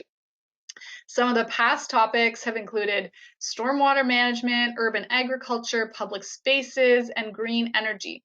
The 2020-2021 theme is living on the moon. That's a really fun one, I think. Teams get to design a futuristic lunar city, and they provide examples of how the city uses 2 moon resources to keep its residents safe and healthy. So there's like a really great framework. They have some deliverables, and there's so many great resources available for this. So you can kind of be involved in this one more formally, I'll say, or you can, again, just like use it as a source of inspiration, take this idea and run with it, make it your own, however it's going to work for you and your teacher and your class. And so there's the link for that one if you want to find out more. All right, so kind of summing all this up here, or maybe not summing, but like kind of wrapping things up here when it comes to a good lesson or a good activity. So you want to think about things, you want to really try and generate that curiosity, right? So asking questions instead of just giving an answer. To be honest, when I think about this sort of thing, it takes some of the pressure off too, as an EIR stepping into a class and the kids are gonna like bombard you with 101 different questions. You don't have to know all the answers. It's okay. You can be on a bit of a learning journey together, and you can, all get involved in finding the answers. Think about how you can incorporate different learning, engage the senses in different ways, how you can maybe get students to call on different types of intelligences. I've got a slide that covers what that means a little later on. Think about ways to relate maybe new ideas to something that students can relate to in their own lives. So there's a lot going on in their lives at the moment, so this one's not hard to do. And if you need sources of inspiration or what that might look like, reach out to me, reach out to the EIR community for inspiration.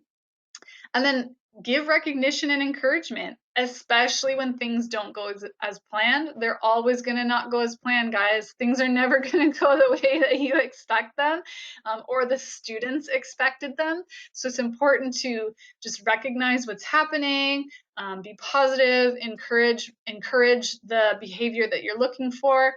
I mean, as engineers, I like to tell students when I go into a class, we like to celebrate failure. We get excited when things go wrong because that means we're learning something and we can make improvements to our design or our process. And then encourage that self-reflection. So I've talked about it a lot already. Create that sense of curiosity. It's easy for kids to slip into that negative self-talk. There can be criticism, cross-talk happening. We want students to know that as engineers, as professionals, as ambassadors for the profession, we love to get curious and we love to learn in all kinds of different ways, and we really value and we actually absolutely need these different ways of thinking, different ideas, and so that's really important for the profession and engineering.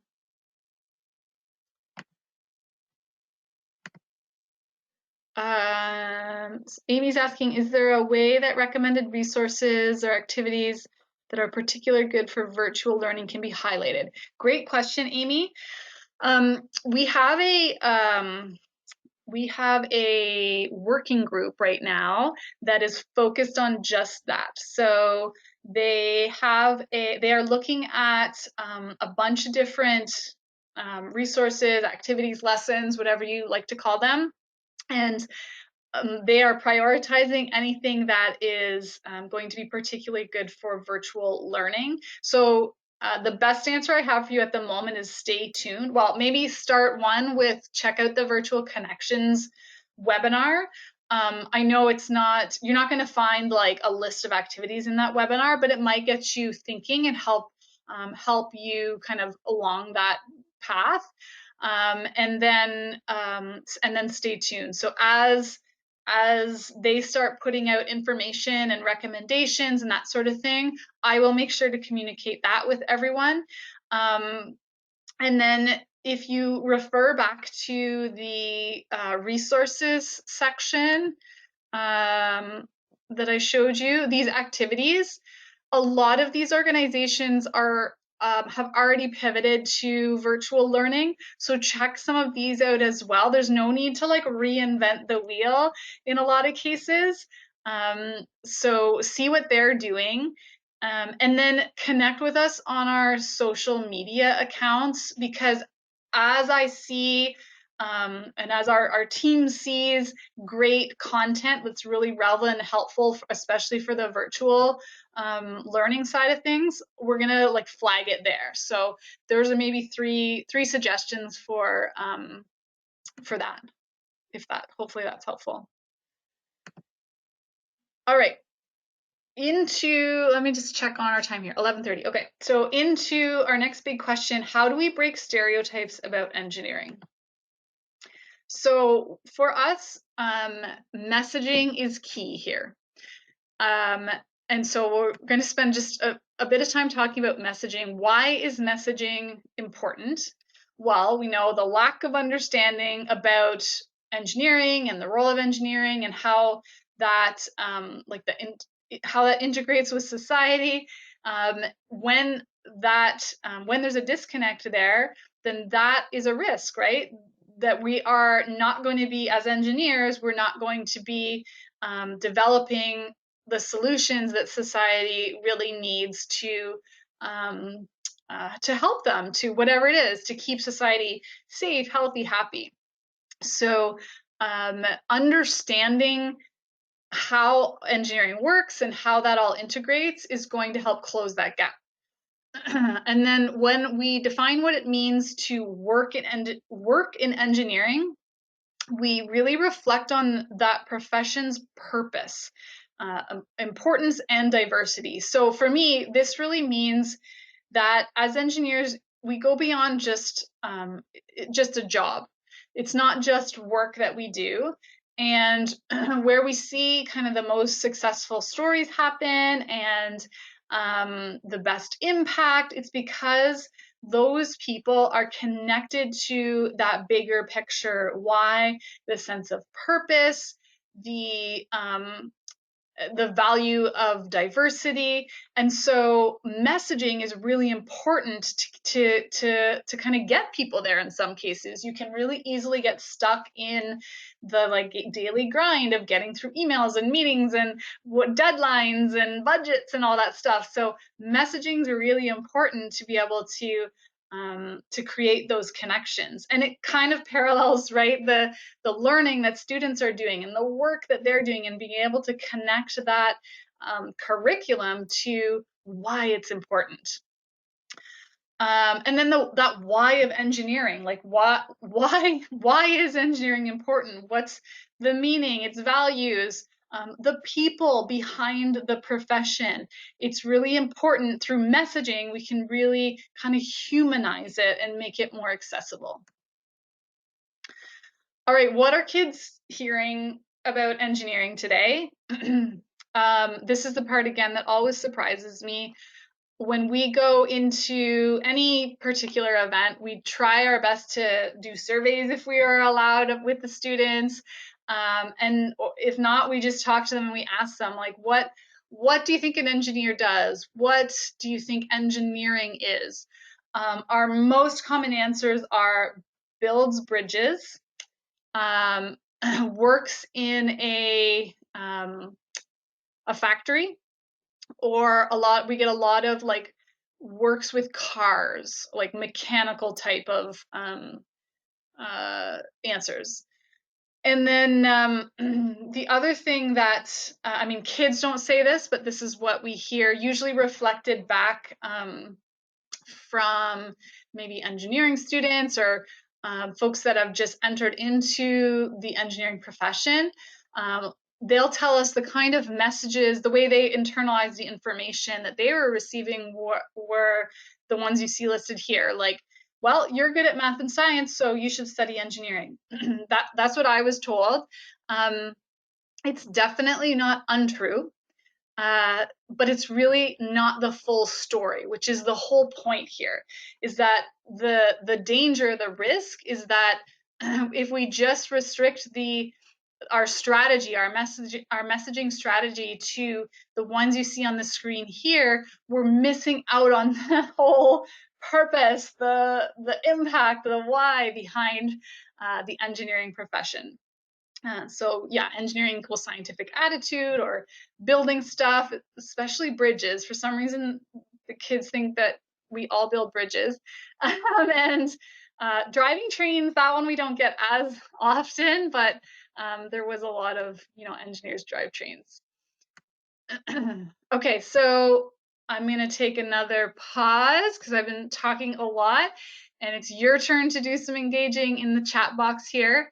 So I'd love to know what are maybe some of the other default or common messages about engineering that kids are getting, or maybe you've heard them back from your students, or if you volunteered before, maybe like folks in your community, if you have children of your own, or nieces or nephews or neighbor friends, what are they telling you about engineering? Where do you think they're getting those? And in what ways do you think that they're maybe incomplete, or maybe they're fully inaccurate? So take a second, think about that, and let's see.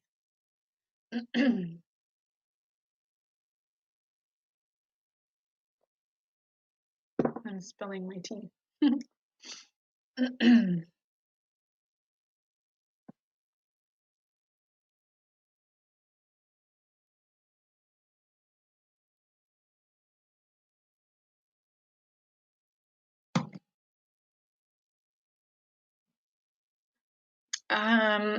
Jay Buckley, Jay, I don't know what your first name is, but Jay is saying you have to be smart with numbers. Engineers aren't good with social skills. It's a good, secure job. Yes. Yeah, there's a lot of stereotypes around engineers as being loners or geeks or nerds. I will tell you that I am 100% an introvert. I own that identity. I love to, recharge by myself with a good book or whatever. That's me. Erica, she's the opposite. And in fact, my husband as well, opposite. He's an engineer as well. He loves to be out talking to people. Erica loves to be out. She's super social. So it is 100% untrue that engineers aren't good with social skills. Of course, you're going to find folks that are, but it's like any job, right? You're going to be able to find a range of types of people. Oh, Jeanette. Hi, Jeanette. Engineers are, as people are boring and just talk about numbers and spreadsheets. That's a funny one, Bev. I'm laughing because when my kids come home with like spreadsheet type homework, I get really excited. So maybe I'm guilty of perpetuating the stereotype about spreadsheets. But I like to think we're not boring about it.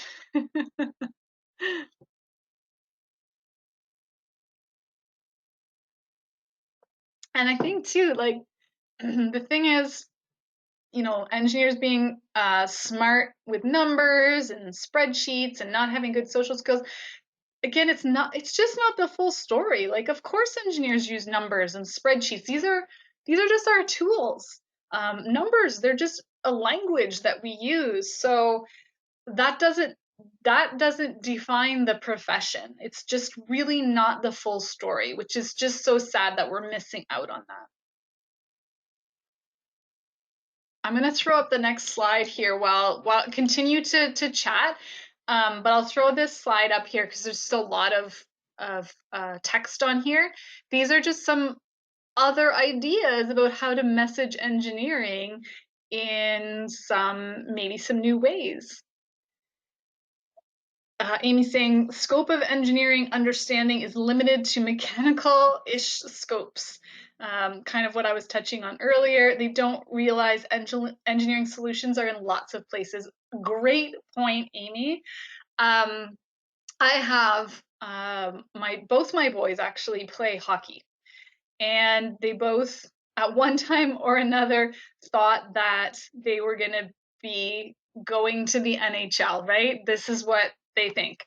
And so, it's exciting for them. And obviously, I know it's not going to happen, but I looked at it as an opportunity to talk to them about engineering in a different way. So, you can talk to kids about whatever they're passionate about. So in this case, hockey, and imagine telling a kid that you can do engineering and you can work in the hockey industry. Like, how cool is that? You can design the scoreboards, or you can. There's engineering in the ice, and it's really neat the places that you can find engineering. Oh, Jeanette, sorry, you're replying to me in privately, but yes, the students are saying these things, and that's that's what I want to hear, right? Is what are the students saying? Because their perception is their reality. So we want to know like what's real for them. What are they believing? Where are they kind of rooted so that we can meet them where they are and bring them along for a different story. Bev was the goalie mom and kept and you I was the goalie mom that kept saved stats versus goals against. I can just imagine. I see all the parents out there with their clipboards, keeping everything, tracking everything, turning it into a spreadsheet maybe.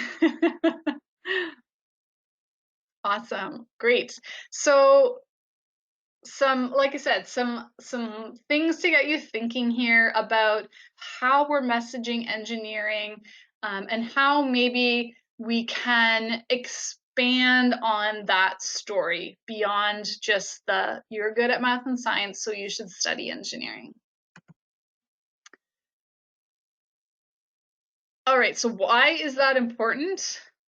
Well, I think most of us on the call here today, if you've come along this far with us on into the program and in the conversations we've had so far, this sort of maybe will already make a lot of sense to you. But what this diagram is illustrating is that with the existing messaging that's in place, I'll say, we have that subset of students that are just naturally going to choose engineering.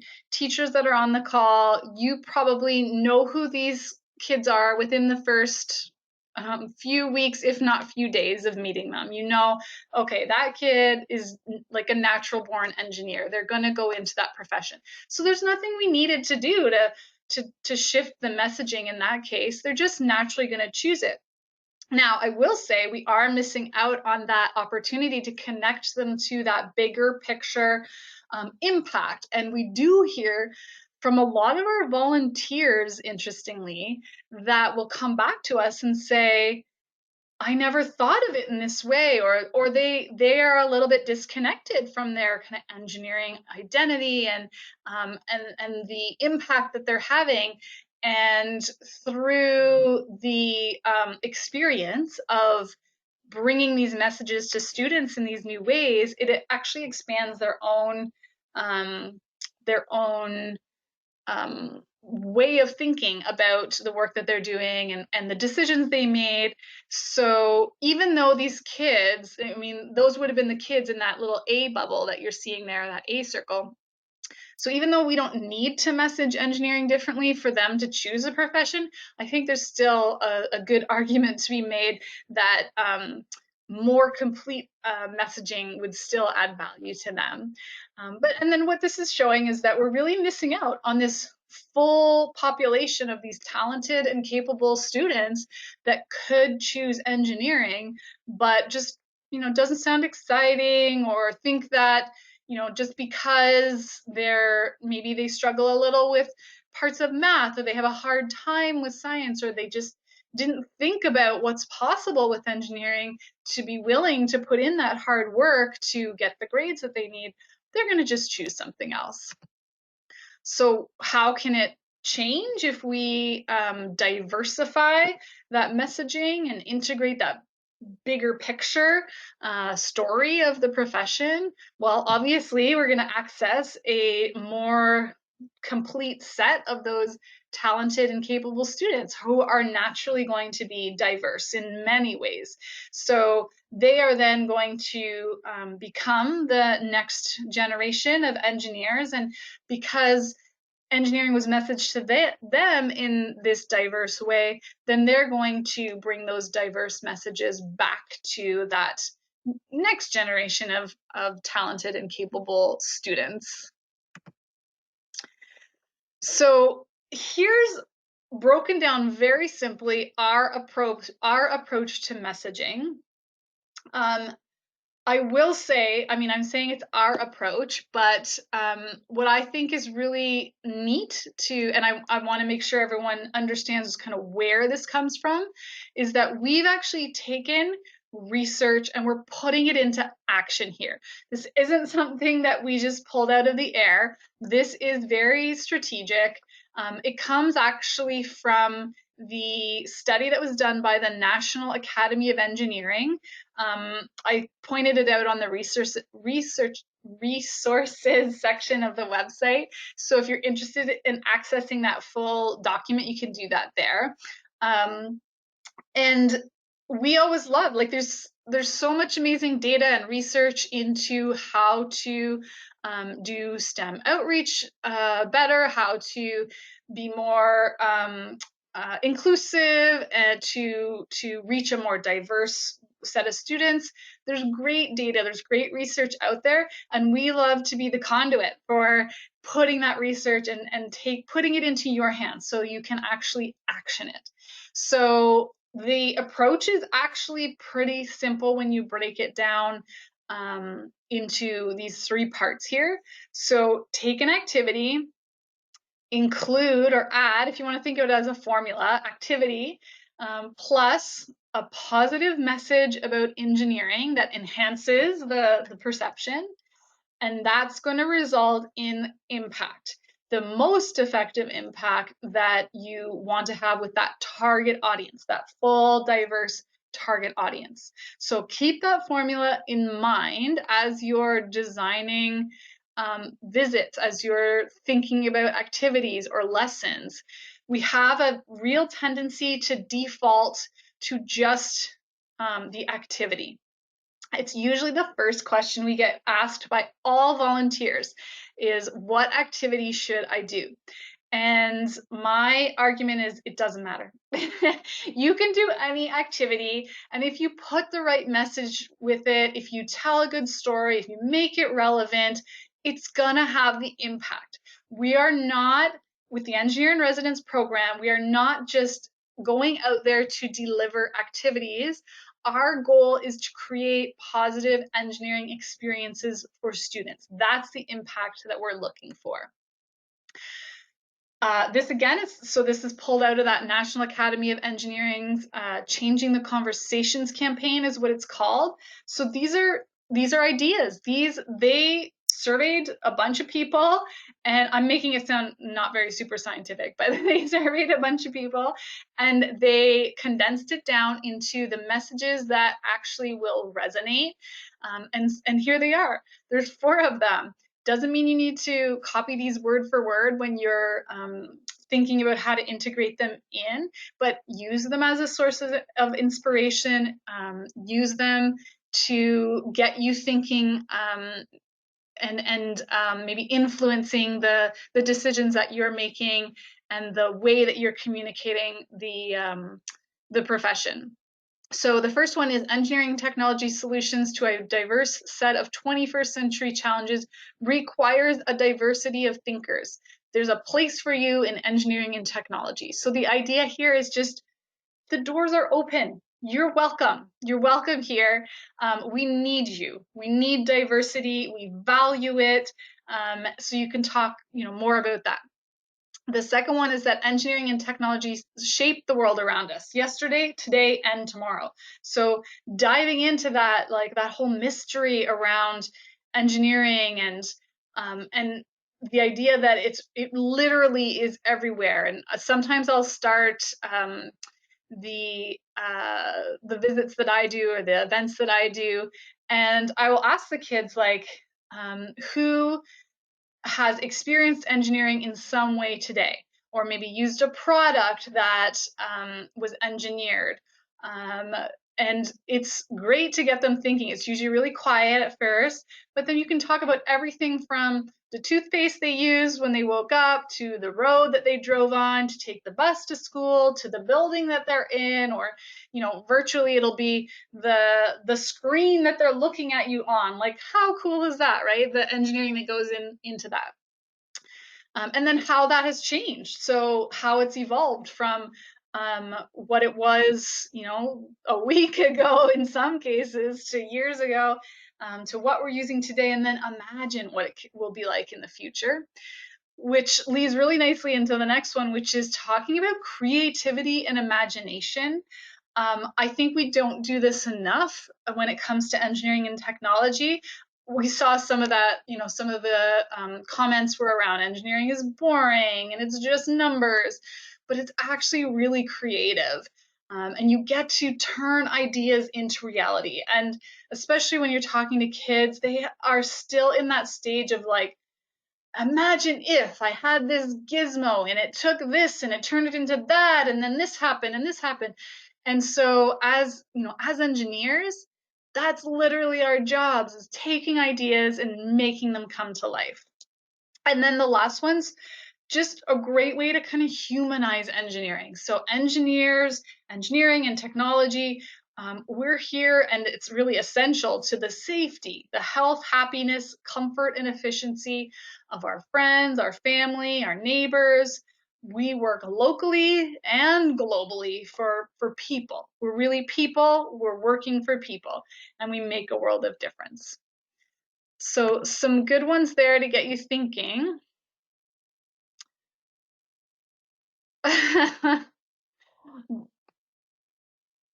Bev doesn't like that one slide. I find it so engineering. So I missed which slide we were talking about, Bev.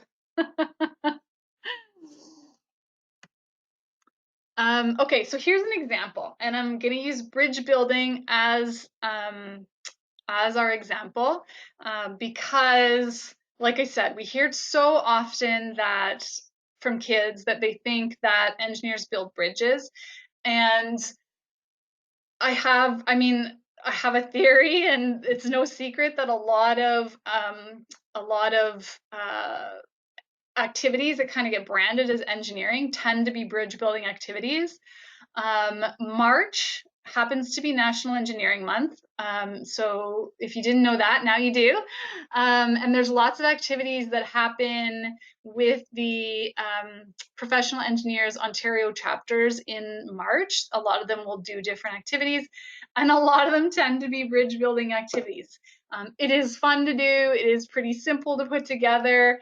But the danger is that we're ending up with this perception that engineers just build bridges, right? So this example is, how do we go beyond just a bridge building activity? Obviously, if you do a bridge building activity that's around, there's all the science behind it. You're going to get those kids, that A circle that we talked about, that are going to love this activity. They're going to have so much fun with the angles and how much weight you can put on it before it breaks, and you're going to definitely, those kids are definitely going to be drawn to that type of an activity. But we're missing out on that broader population of those other talented and capable students. So what can you do to access those students? Well, remember the formula: activity plus message equals impact. So how can we add a message or some sort of messaging strategy around this activity that's going to create an effect for that full population of students? So in this example, it's more of like a storytelling example, something that is relevant to the real world of those students at the time. So this particular one, is pulled from the city of Trail. And so the kids would know, in this case, this is my community, and they know the challenges that they have with that community. So in this case, it's a separation between the folks that live below the Columbia River and the folks that live above the Columbia River. And every spring, when we get a lot of rain, the river swells and it causes a lot of problems for those folks that are living really close to the river. And there's problems with access. Maybe they can't get to the local grocery store or library or whatever it is, the mall. And so that's a real problem for those people that are living in that community, and maybe some of those students even live in that community and have experienced some of those problems. So then you can kind of wrap this story around the activity and empower and engage the students to say, all right, so as engineers, we're going to come up with a solution to this problem. And there's definitely going to be parameters around it, because we'll know certain things like, we know that cars have to cross the bridge, so we have to factor in certain weights. We might have budgets where we have limitations on funding. We might have limitations on the types of materials that are available. Maybe we want to make sure that the design of this particular bridge is done in a really sustainable way. So we want to be thinking about how we're accessing different materials and the impact that those materials have on the environment. So there's all kinds of different ways that you can get creative and get those kids thinking about how they're solving this problem to help these people. Beth's saying, last year we built zip lines to transport materials across our river in case the bridge had to be closed for some reason. It was fun. Awesome. Like, I love when we do things like this too. To try not to be too prescriptive. So if we call it a bridge building activity, the kids are all going to build bridges. But what if we just say that the problem we're solving is having to get across the bridge? So get across the river. So maybe some kids will think of a bridge, but others are going to think about zip lines or maybe boats, or I don't know. There could be all kinds of different ideas. And remember, the idea is not to just have one right answer that is the only right answer. The idea is to create a positive engineering experience for those students and get them curious and get them thinking. Okay, so to sum up this section on messaging and lessons here, activities, so really keeping in mind the reasons behind messaging, so why it's so important to have that good messaging.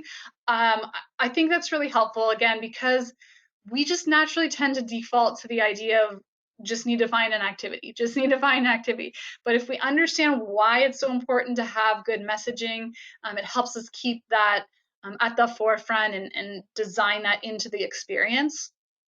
We want to understand our audience. Teachers, it's going to be so critical to have your input here. That's why, again, communication, communication, communication. We want to know what is relevant for these kids. What are the challenges that they are dealing with? What do they get excited about? What bores them? That's a good piece of information too, so that we can design that experience for that particular audience. And then that magical formula of activity plus message equals impact. Okay, I wanted to also take a minute to talk about the EIR program and equity, diversity, inclusion. We've talked a lot about the value of diversity in the profession. And so, we think about that as for the program, kind of at a program level, what does that mean for us? I mentioned way back near the beginning of the slides today, we talked about the gender balance that we have with our volunteers, how many male, how many female. But as an engineer, as a teacher, I think it's really valuable to pause and think about what are our own biases and how might those biases affect the experience that others are having. Again, with that goal being to create a positive experience, it's a good practice to do this self-reflection. I know that, through my training, like engineering training and my experience working in industry for so many years, I'm most likely biased towards the engineers that are on the call today. So teachers, I apologize if I've made you feel left out in the conversation in any way. I've tried my best to integrate both the teachers and the engineers on the call, but I know that that's just because of my own personal story, my own experiences. That is something that I have to be aware of when I'm trying to design the experience for everyone that's on the call today. Because we want to make engineering accessible to everyone, right? Diversity and inclusive messaging. I mentioned this webinar is one of the ones we cover in the summer webinar training series. So if you're interested in finding out, again, more real actions that you can apply to the methods that you're using in the classroom, we have again partnered and taken research and put it into action here. So there's some great tools, tips, tricks that you can use to recognize maybe what some of these biases are, and then think about how you might be able to tweak or adjust your methods, your practices to maybe improve the overall experience for everyone. And then I do want to make sure we point out too that when it comes to a diverse set of engineers, we have to think about that goes beyond just how many girls do we have in engineering. When we talk about diversity in STEM in engineering, and we hear a lot about girls in STEM, I think we're running the risk of sort of ending the conversation there. We need more girls in STEM is what I hear a lot of. I don't hear a lot of why. Like, why do we need more girls in STEM? And I think that's a really important conversation to have, is understanding the why behind it and why that diversity matters.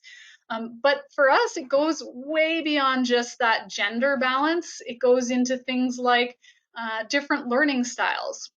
And again, teachers, here's where you can really help help your engineer and set them up for success for the year. You really know best. This is really something that you can kind of bring to the table about what's going to resonate with your students that year. And maybe this changes year over year. How are kids going to receive the information in the best way possible for them? So hearing, sight, reading, like what's going to work well, maybe some combination. This is a great place to contribute some really valuable insight into creating these experiences.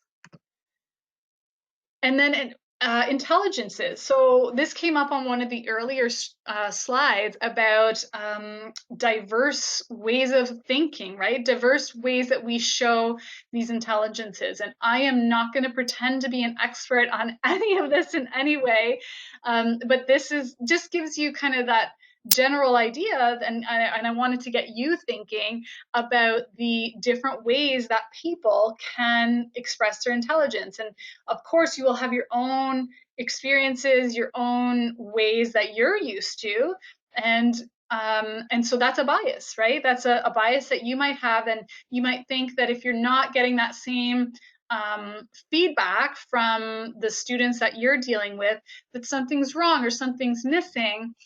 But a good way to think about it is that maybe they're just expressing that intelligence in a diverse way. So there's a whole list of them up there, different ways that people can express intelligence.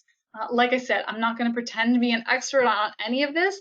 Really just designed to help you consider the possibility that that those people you're talking to, that audience you're talking to, might be receiving that information and feeding it back to you in these different ways. I do encourage you to check out that diverse and inclusive messaging webinar. It goes into much more detail about some of the best practices, some of the equity, diversity, and inclusion best practices. Here's some general suggestions here. These ones are kind of obvious and can be they can be successful for you know, in many other ways beyond just diversity, but it never hurts to remind you, you know, again, communication is key. Be realistic. You know, you have your own like I said, your own biases, but you also have your own your own limited resources available. Maybe that's, you know, your own time and energy. So be realistic about what you're trying to achieve. Do plan ahead. That does help a lot when it comes to planning out the experience. If you're having to be reactive, if you're on the spot, if you're feeling flustered, that's when those biases are going to be more likely to come to the surface. Um, have some fun, be creative, work as a team. We really want the overall experience to be great for everyone involved, the volunteers, the teachers, the students. We really think that um, uh, there's value in having everyone have an amazing experience, obviously. Um, Bev has a comment here. Teachers, my teacher partner is a great help at advocating for the students. Great way to say it, Bev. Like advocate, the teachers can advocate for the students. She breaks in and helps with the pacing, asks questions if she thinks they may be confused. It's a great help to me. So teachers, remember, in most cases, the engineers that are in your class, talking to kids is not a normal thing for them to do. Some of them may have kids, so they might be a little bit better at it. Some of them might not have kids. They're used to talking in boardrooms and to other engineers and to their colleagues. So this is a new skill for them in a lot of cases, and they're very open to that feedback. So that's why setting up your expectations before you jump in, it's great to have that plan in place, to have that communication channel open, and to have that feedback happening, so that you know, you have that transparency. I wanted to also flag, and Bev, I know you're on the call, and thank you so much for all your contributions. But there was a great suggestion that Bev sent to me, and I mentioned it last week at our other orientation events. I thought I'd bring it up today too. When it comes to some of the considerations that the teachers can help support the engineer with. So her idea was thinking about a list of some of the culturally significant dates. So I think, and Bev, feel free to chime in if you have more to say, but she sent a note to me explaining about an experience she had with her grade 4 students. And for the grade 4 students, they're participating in Ramadan for the first time. So it's great if you know that in advance so that you can plan and not do an activity related to food when those students might be struggling a little bit with what they're going through. So, and then that might extend beyond. So knowing those, you know, beyond Ramadan. So knowing those culturally significant events and being considerate when you're thinking about how you're designing those experiences for those students. That's the kind of thing that takes this program to the next level, so that you're accessing all that amazing diversity that we have in front of us. Okay, we're almost through the slides here. So here is where it's really important. I'm going to switch gears quickly. So this is some important information for everyone around the financial support that we have available. So for the EIRs that are on the call, our policy with police checks, with vulnerable sector checks, is that we will cover the first, any expenses or the cost of the first police check that you have to do with the program. The form is online, or you may have received it in an email from me. So those need to be submitted by the end of December. And then we also will reimburse any consumables, like materials that you want to make available for your class. So if you're doing a bridge building activity and you need to buy some popsicle sticks, we'll cover up to $300 per class for those kinds of materials. Those forms, again, it was online on that resources section, so you find those at eir.ca, and we process those reimbursements in the summertime. So save up your receipts, submit them online by the end of July, and then we will cover you for up to $300. And then another resource, it's in this financial section because sometimes they provide financial support, is a NEM event. So that's National Engineering Month. So they can, in previous years, they have provided financial support for engineers or volunteers to run an event in March. I believe they just opened their applications. I think I saw an email come through this week for that. So if you're interested in checking that out and kind of getting onto that really big scale campaign for the month of March, it's really fun. It's a great way to, it's something to plan ahead for in March. We still have some time. And so I encourage you to check that out. Water for the World is a really popular one that's done in March. And I'm happy to tell you more about Water for the World if you're interested. It was put together by an Engineers Without Borders chapter, and they usually reach out to us because they know that we have so many great engineers that are talking to kids already. So I believe that they have figured out a way to pivot this one to an online or virtual academy model. And so this is one of those things that is, as I learn more, I will pass the information along to all of you. And this is just a list of other ways we can support you. This is by no means a complete list. If there is something else that you think we can do to help, just ask. We are here to help you in any way that we can. So yeah, I think I've talked about most of this stuff. If you have presentations, we can upload onto our website or our activities, that kind of thing. If you are in a workplace and you would like something to provide your company or maybe your manager to help explain what it is you're doing and why you need to take some time during the day to talk to a class, we can help you with a letter for that. Okay, so just to wrap everything up, there's a couple things I highly suggest you do right now if you haven't done so already. Try and book your first meeting together. So teachers reach out to your engineer if you haven't done so already, or if you haven't heard from them, and get something on the calendar. Engineers reach out to your teacher. I know a lot of you tried to do that over the summer. And maybe haven't heard back yet, but I encourage you to reach out again. A lot of teachers aren't necessarily checking their work email addresses while they're enjoying some well-deserved time over the summer. And it's been a pretty hectic start back for a lot of teachers. So if you tried to reach out to them in the summer, your email may have gotten just sort of lost in the shuffle. So reach out again to get your first meeting set up. If you need help and maybe you lost that initial connector email we sent you, just send me a note and I'll resend you. I'll make sure you're connected up. Make sure you connect with us online in all the ways possible that you like to use, however you like to kind of digest content, if it's Facebook or Twitter, or we're on Instagram too, LinkedIn. And then we'll take like a quick break, maybe 15-minute break if everyone's okay with that, because I want to make sure we get out of here in good time today.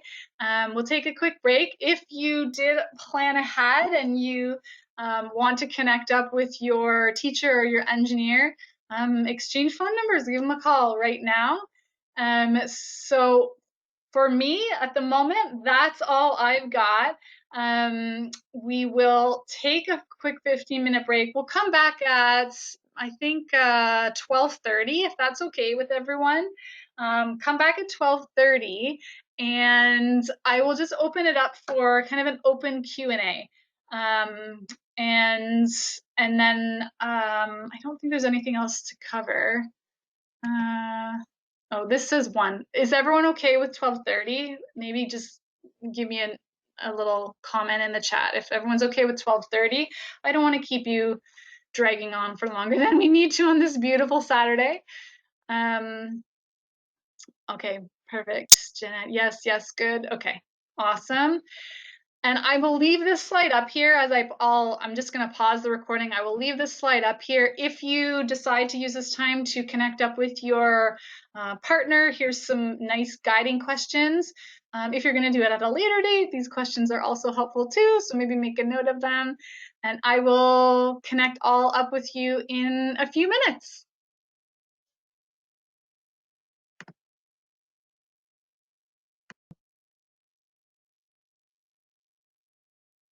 Okay, so we are back for just open Q&A time. I wanted to make sure that I kept some time aside for any questions or any other questions you might have, anything on your mind.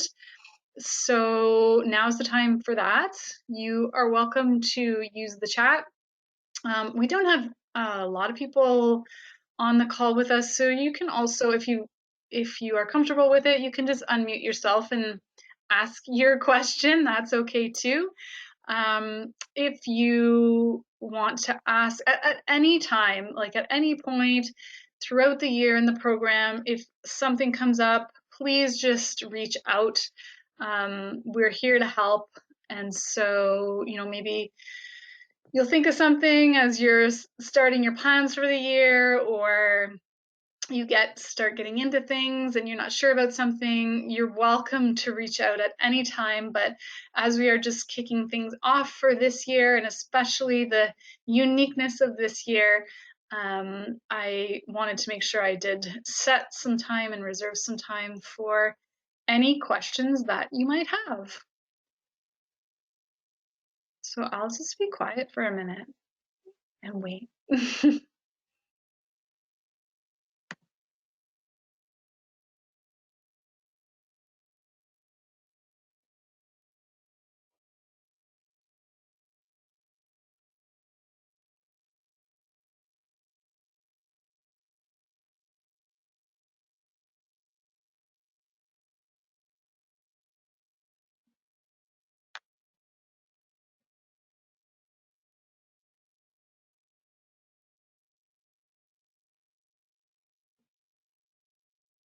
Awesome. You're hearing me, it sounds like. Hopefully the audio is working on your side. I did have a bit of a problem last time I was on a call and I couldn't hear you, so.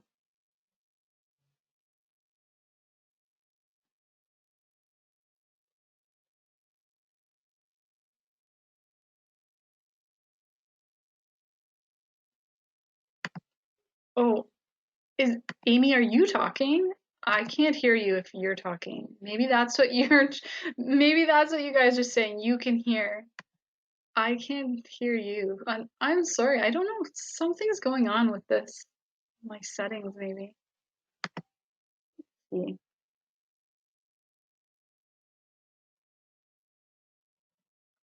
Got my volume turned up. Sorry about that. Go ahead and try typing. Sorry if Amy.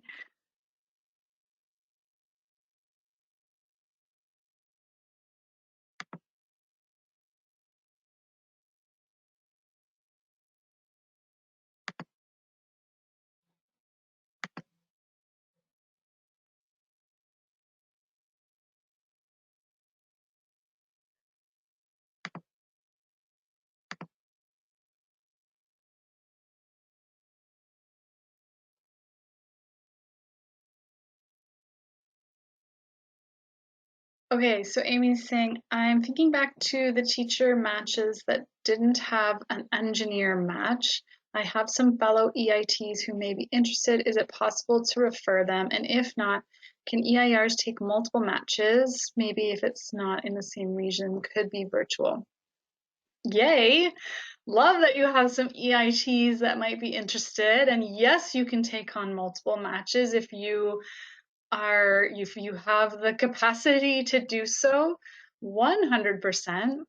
I would say, Amy, let's take it offline and we can maybe talk through the specifics of maybe how many people you know or what you might be open to. The general rule for the program is we do we set all the matches up in June, and then that way it gives us time to do the training in the summer and get all the logistics taken care of, but so that things can kick off smoothly in September. We have found in previous years with the program, we have kind of kept it open for the full year. And so people have onboarded at different times throughout the year, and that just wasn't as successful. So we've moved to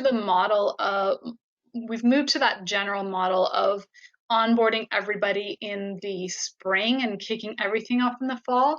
That said, we still make exceptions. Like we don't like having a wait list. I hate having you know, passionate engineers that want to get involved and not having a school for them, or teachers that want to have this resource for their class and not being able to fill that need. So we will make exceptions for sure. So let's just maybe connect offline, Amy, and we can figure that out.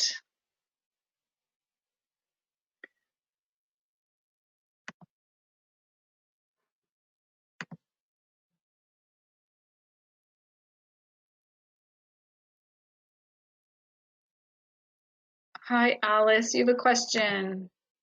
I can't hear you. Unfortunately, there's something wrong with my audio. It's on my end. I apologize. So you'll have to type it. Or if it's something else and you want to call me another time, you can call me and we can have an actual conversation.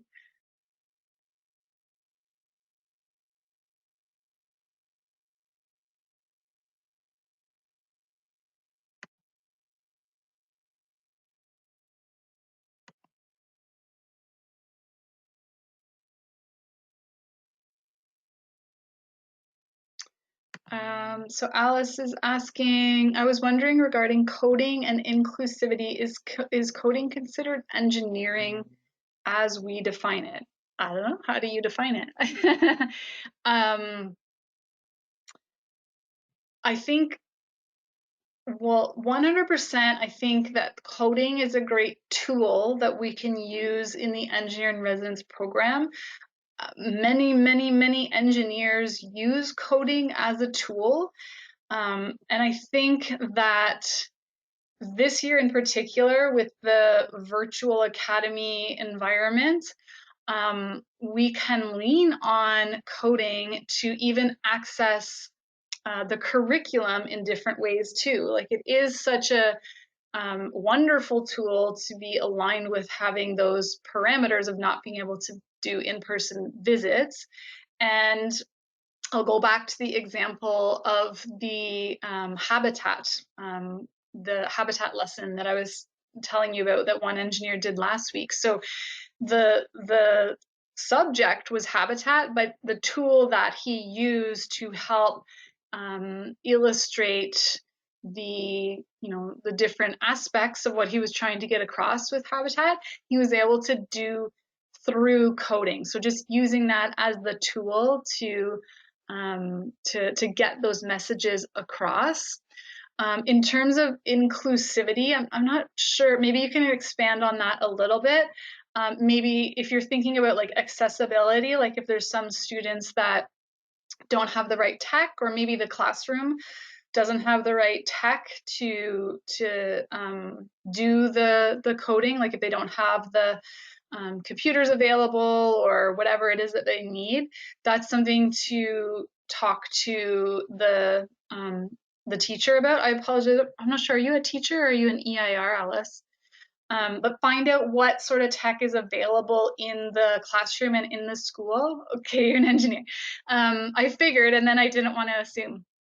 I I think talk to the teacher, find out what sort of tech they do have available, what they're comfortable with in their class, and there's great resources available. So Bev is saying coding is such an intimidating term. I agree, Bev. I think again, you think about the messaging, right? So when we talk about coding, there's those kids that are going to be like, "Yay, coding," and then there's other kids that are going to be like, "Oh no, coding." So it's important to think about that language and the effect that it could be having. Beth saying, I didn't think I could I could code because I've never done anything that was called that. Having tried Scratch, I believe coding is really a communication method, not math. Yeah, it's another language, right? It's just another way, it's another tool that we can use to help create impact and connect these ideas in different ways. I studied chemical engineering. I worked in the food industry. I worked in pharmaceutical industry for quite a while. I never did any coding at all. And 2 years ago, I ran a first Lego League team. So I sort of feel like you, Bev. I didn't know if I could do it. I didn't know anything about it. But it was really neat to see how it all kind of played out and how if we just think about it as a tool or a way of communicating, like you said, we step away from that intimidation and we kind of pull our focus back too, right? It's sort of that same phenomenon of focusing on the activity or focusing on the coding, and instead of thinking of it in the bigger picture sense of why is it important? What are we trying to do with it? Is that helpful, Alice? Okay. Scratch is a really good one for the younger grades. There's some other really neat ones for older grades if you're interested in that. Actually, funny enough, it's a coincidence maybe, but one of the ones that's really good for the older grades is actually called Alice.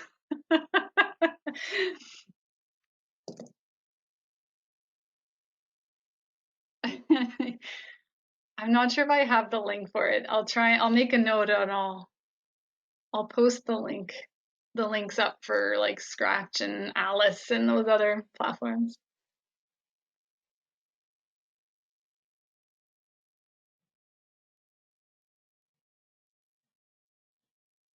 And I think like Scratch in particular is really there's just so many resources that exist for it. Bev's making Scratch projects that are like stories for my grandkids. Oh, tell me more, Bev. Diane's asking, how long are the EIR visits expected to be? Again, Diane, this is where the program's flexible. So talk to your EIR, find out how much time they have available. So they're volunteers. A lot of them are working still, so they might have some limitations around how much time they can make themselves available.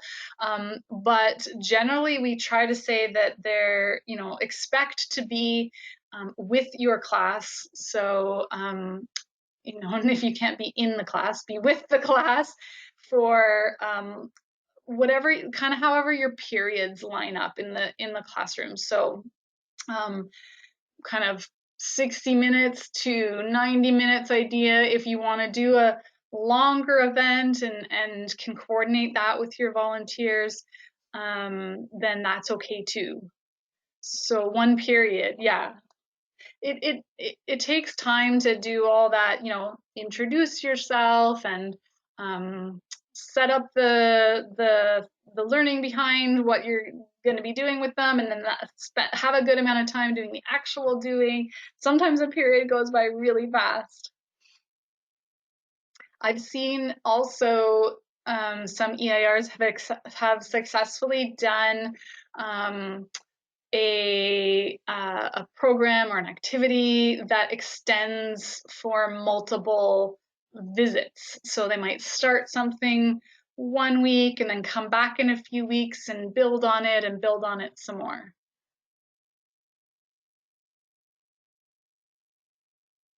And I'll add too, Diane, like it's, in some cases, like talk to your EIR and then have your EIR, like you kind of are in the driver's seat here. So tell your EIR what you need from them and start there. Bev's providing her excellent feedback here. 100 minutes works, including intro and setup. We still run out of time, but students need a break too. Yeah, 75 minutes can go by really fast. So it's important to, like, there was one bullet point we covered on being realistic, right? Like, what can you realistically cover in the time that you have? And I mean, one piece of feedback I'll give too are keep things simple. When it comes to activities, it doesn't have to be really complicated, fancy schmancy. Like the simple things are really effective at getting those messages across. The kids love them, and you have the time that you need, right? You can do them in the time. Uh, Diane's asking if your partner EIR partner is available half day. Can we do that? For sure, 100%. They are there for you.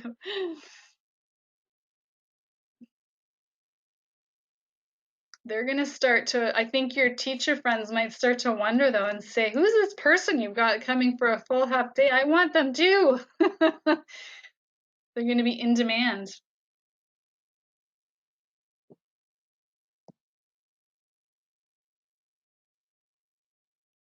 Oh, great suggestion from Bev too. The teacher can introduce the concept in the days leading up to the visit and then revisit that in the days following the visit to do like a review, and that just can save some time, so that when the visit is happening, um, you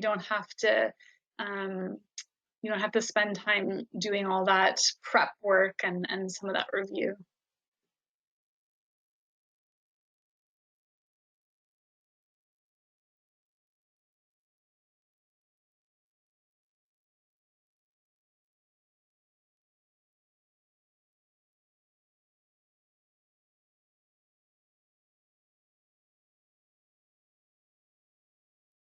Diane, you're in Ottawa, is that correct? If am I remembering that correctly? Yes. Okay. I will make sure that you get connected with the Ottawa group because they're awesome. Oh, okay.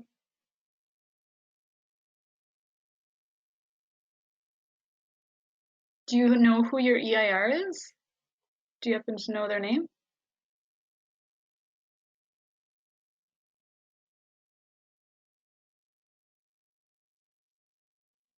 Oh, okay. Perfect.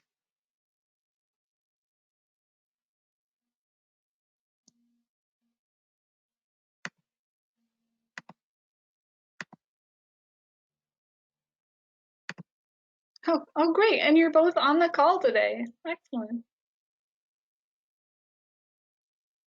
Yeah, I'll make sure you both get connected up if you're not already.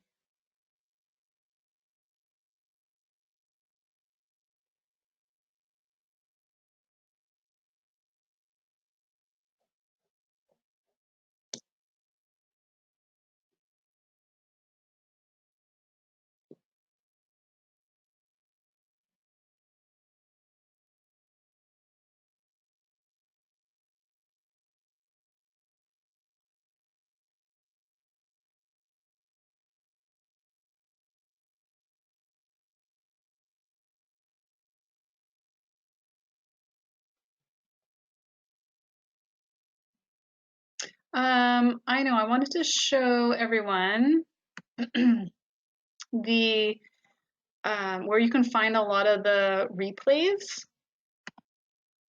So this is our YouTube channel, and we are not YouTubers in any way, but we use YouTube to save our webinars, generally speaking. And we try and group them by playlist. So that's just how the information is organized.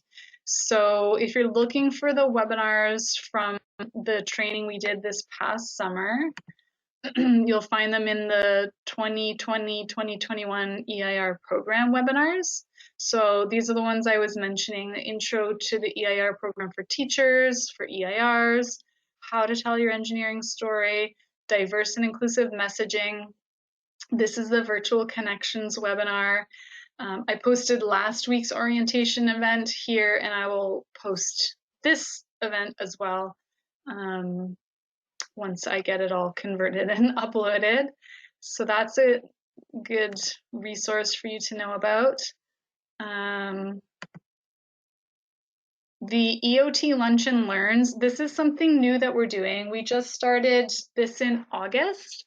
The target audience for this is really our EOT Engineers of Tomorrow. So the target audience for this one is our Engineers of Tomorrow community broadly. So it includes all of you as EIR and teachers. But we are connected with lots of other like-minded folks that are doing some really interesting stuff.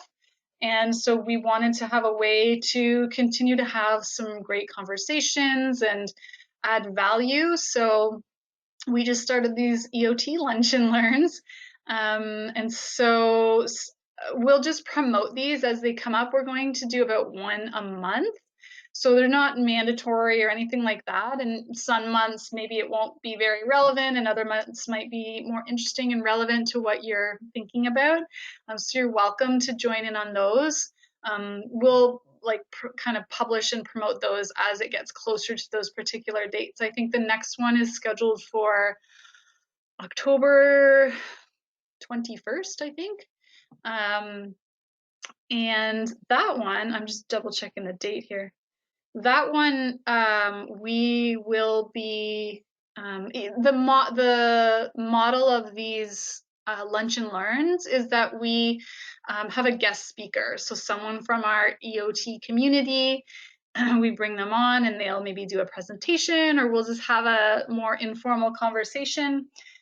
Yes, it is the 21st. So the one coming up on the 21st, we have invited Marilyn Spink, who was a PEO counselor. I'm not sure if she still is, but very invested in PEO, in Professional Engineers Ontario, and she speaks a lot about how PEO is, the engineering profession is a self-regulated profession and what that means. And I find it's, we have great conversations with her all the time. I've had lots of one-on-one conversations with her about what it means to be a self-regulated profession. And she is a great example of someone who's really connected to the purpose behind engineering, and an ambassador and an advocate for the engineering profession.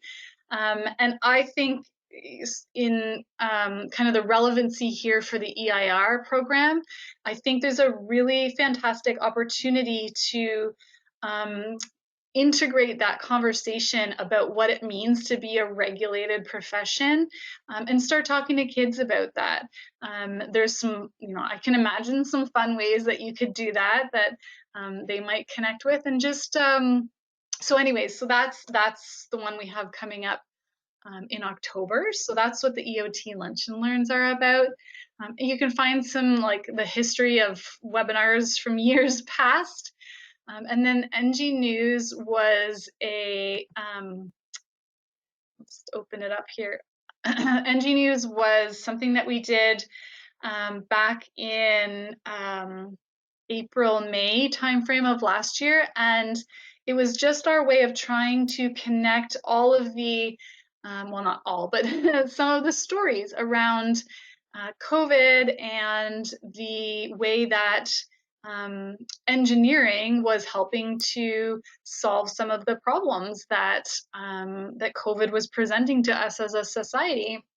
And we tried to take those stories, sort of take them out of the news and make them into more digestible content targeted for students. So it's here available. Welcome you to use it as you see fit. So there's that. And then, yeah, some old stuff we did around National Engineering Month as well. So there's our YouTube channel. Feel free to look around. Bev is saying, I also like to ask the teacher what their overall objectives are for their class. Some classes need more repetition and structure. Others need more exposure to new and exciting concepts and stimulation. Good point, Bev. Having that like big picture can be really helpful in planning. So again, teachers, you are the experts here. The engineers are, this is new for a lot of them. And so they really can use your support. This kind of feedback is really going to be powerful in helping them to shape their practices and the design of what they're doing and putting everything together.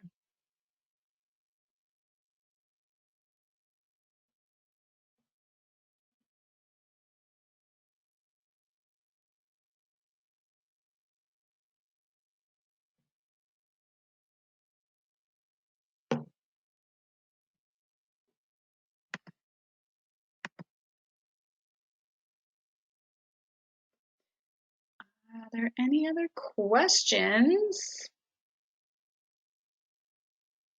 Anything else that you'd like me to show you in terms of like the resources, or I don't know. Hopefully I covered as much as possible today, enough at least to get you started. That's really our goal, get things going.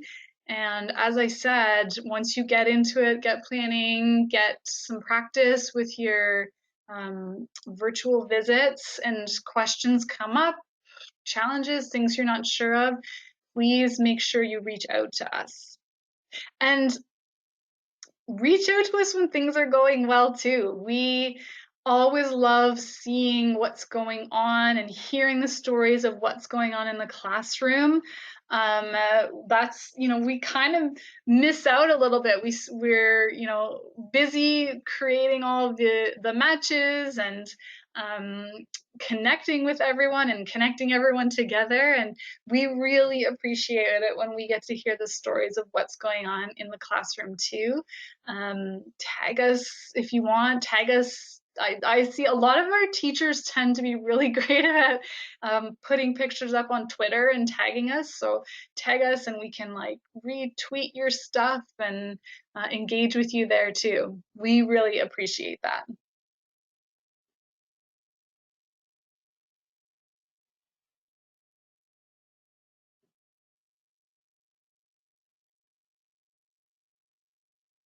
Oh, thank you, Bev. It is good to see you too. It's nice to see faces. And we spend a lot of time with emails and phones, so it's always nice to connect. You're welcome, Alice. All right, thanks, Diane. So I'll stay on the line for a few more minutes. I'll stay here in case everyone has any questions. If you are signing off, thanks again for taking some of your valuable weekend time and connecting with us. Enjoy the program.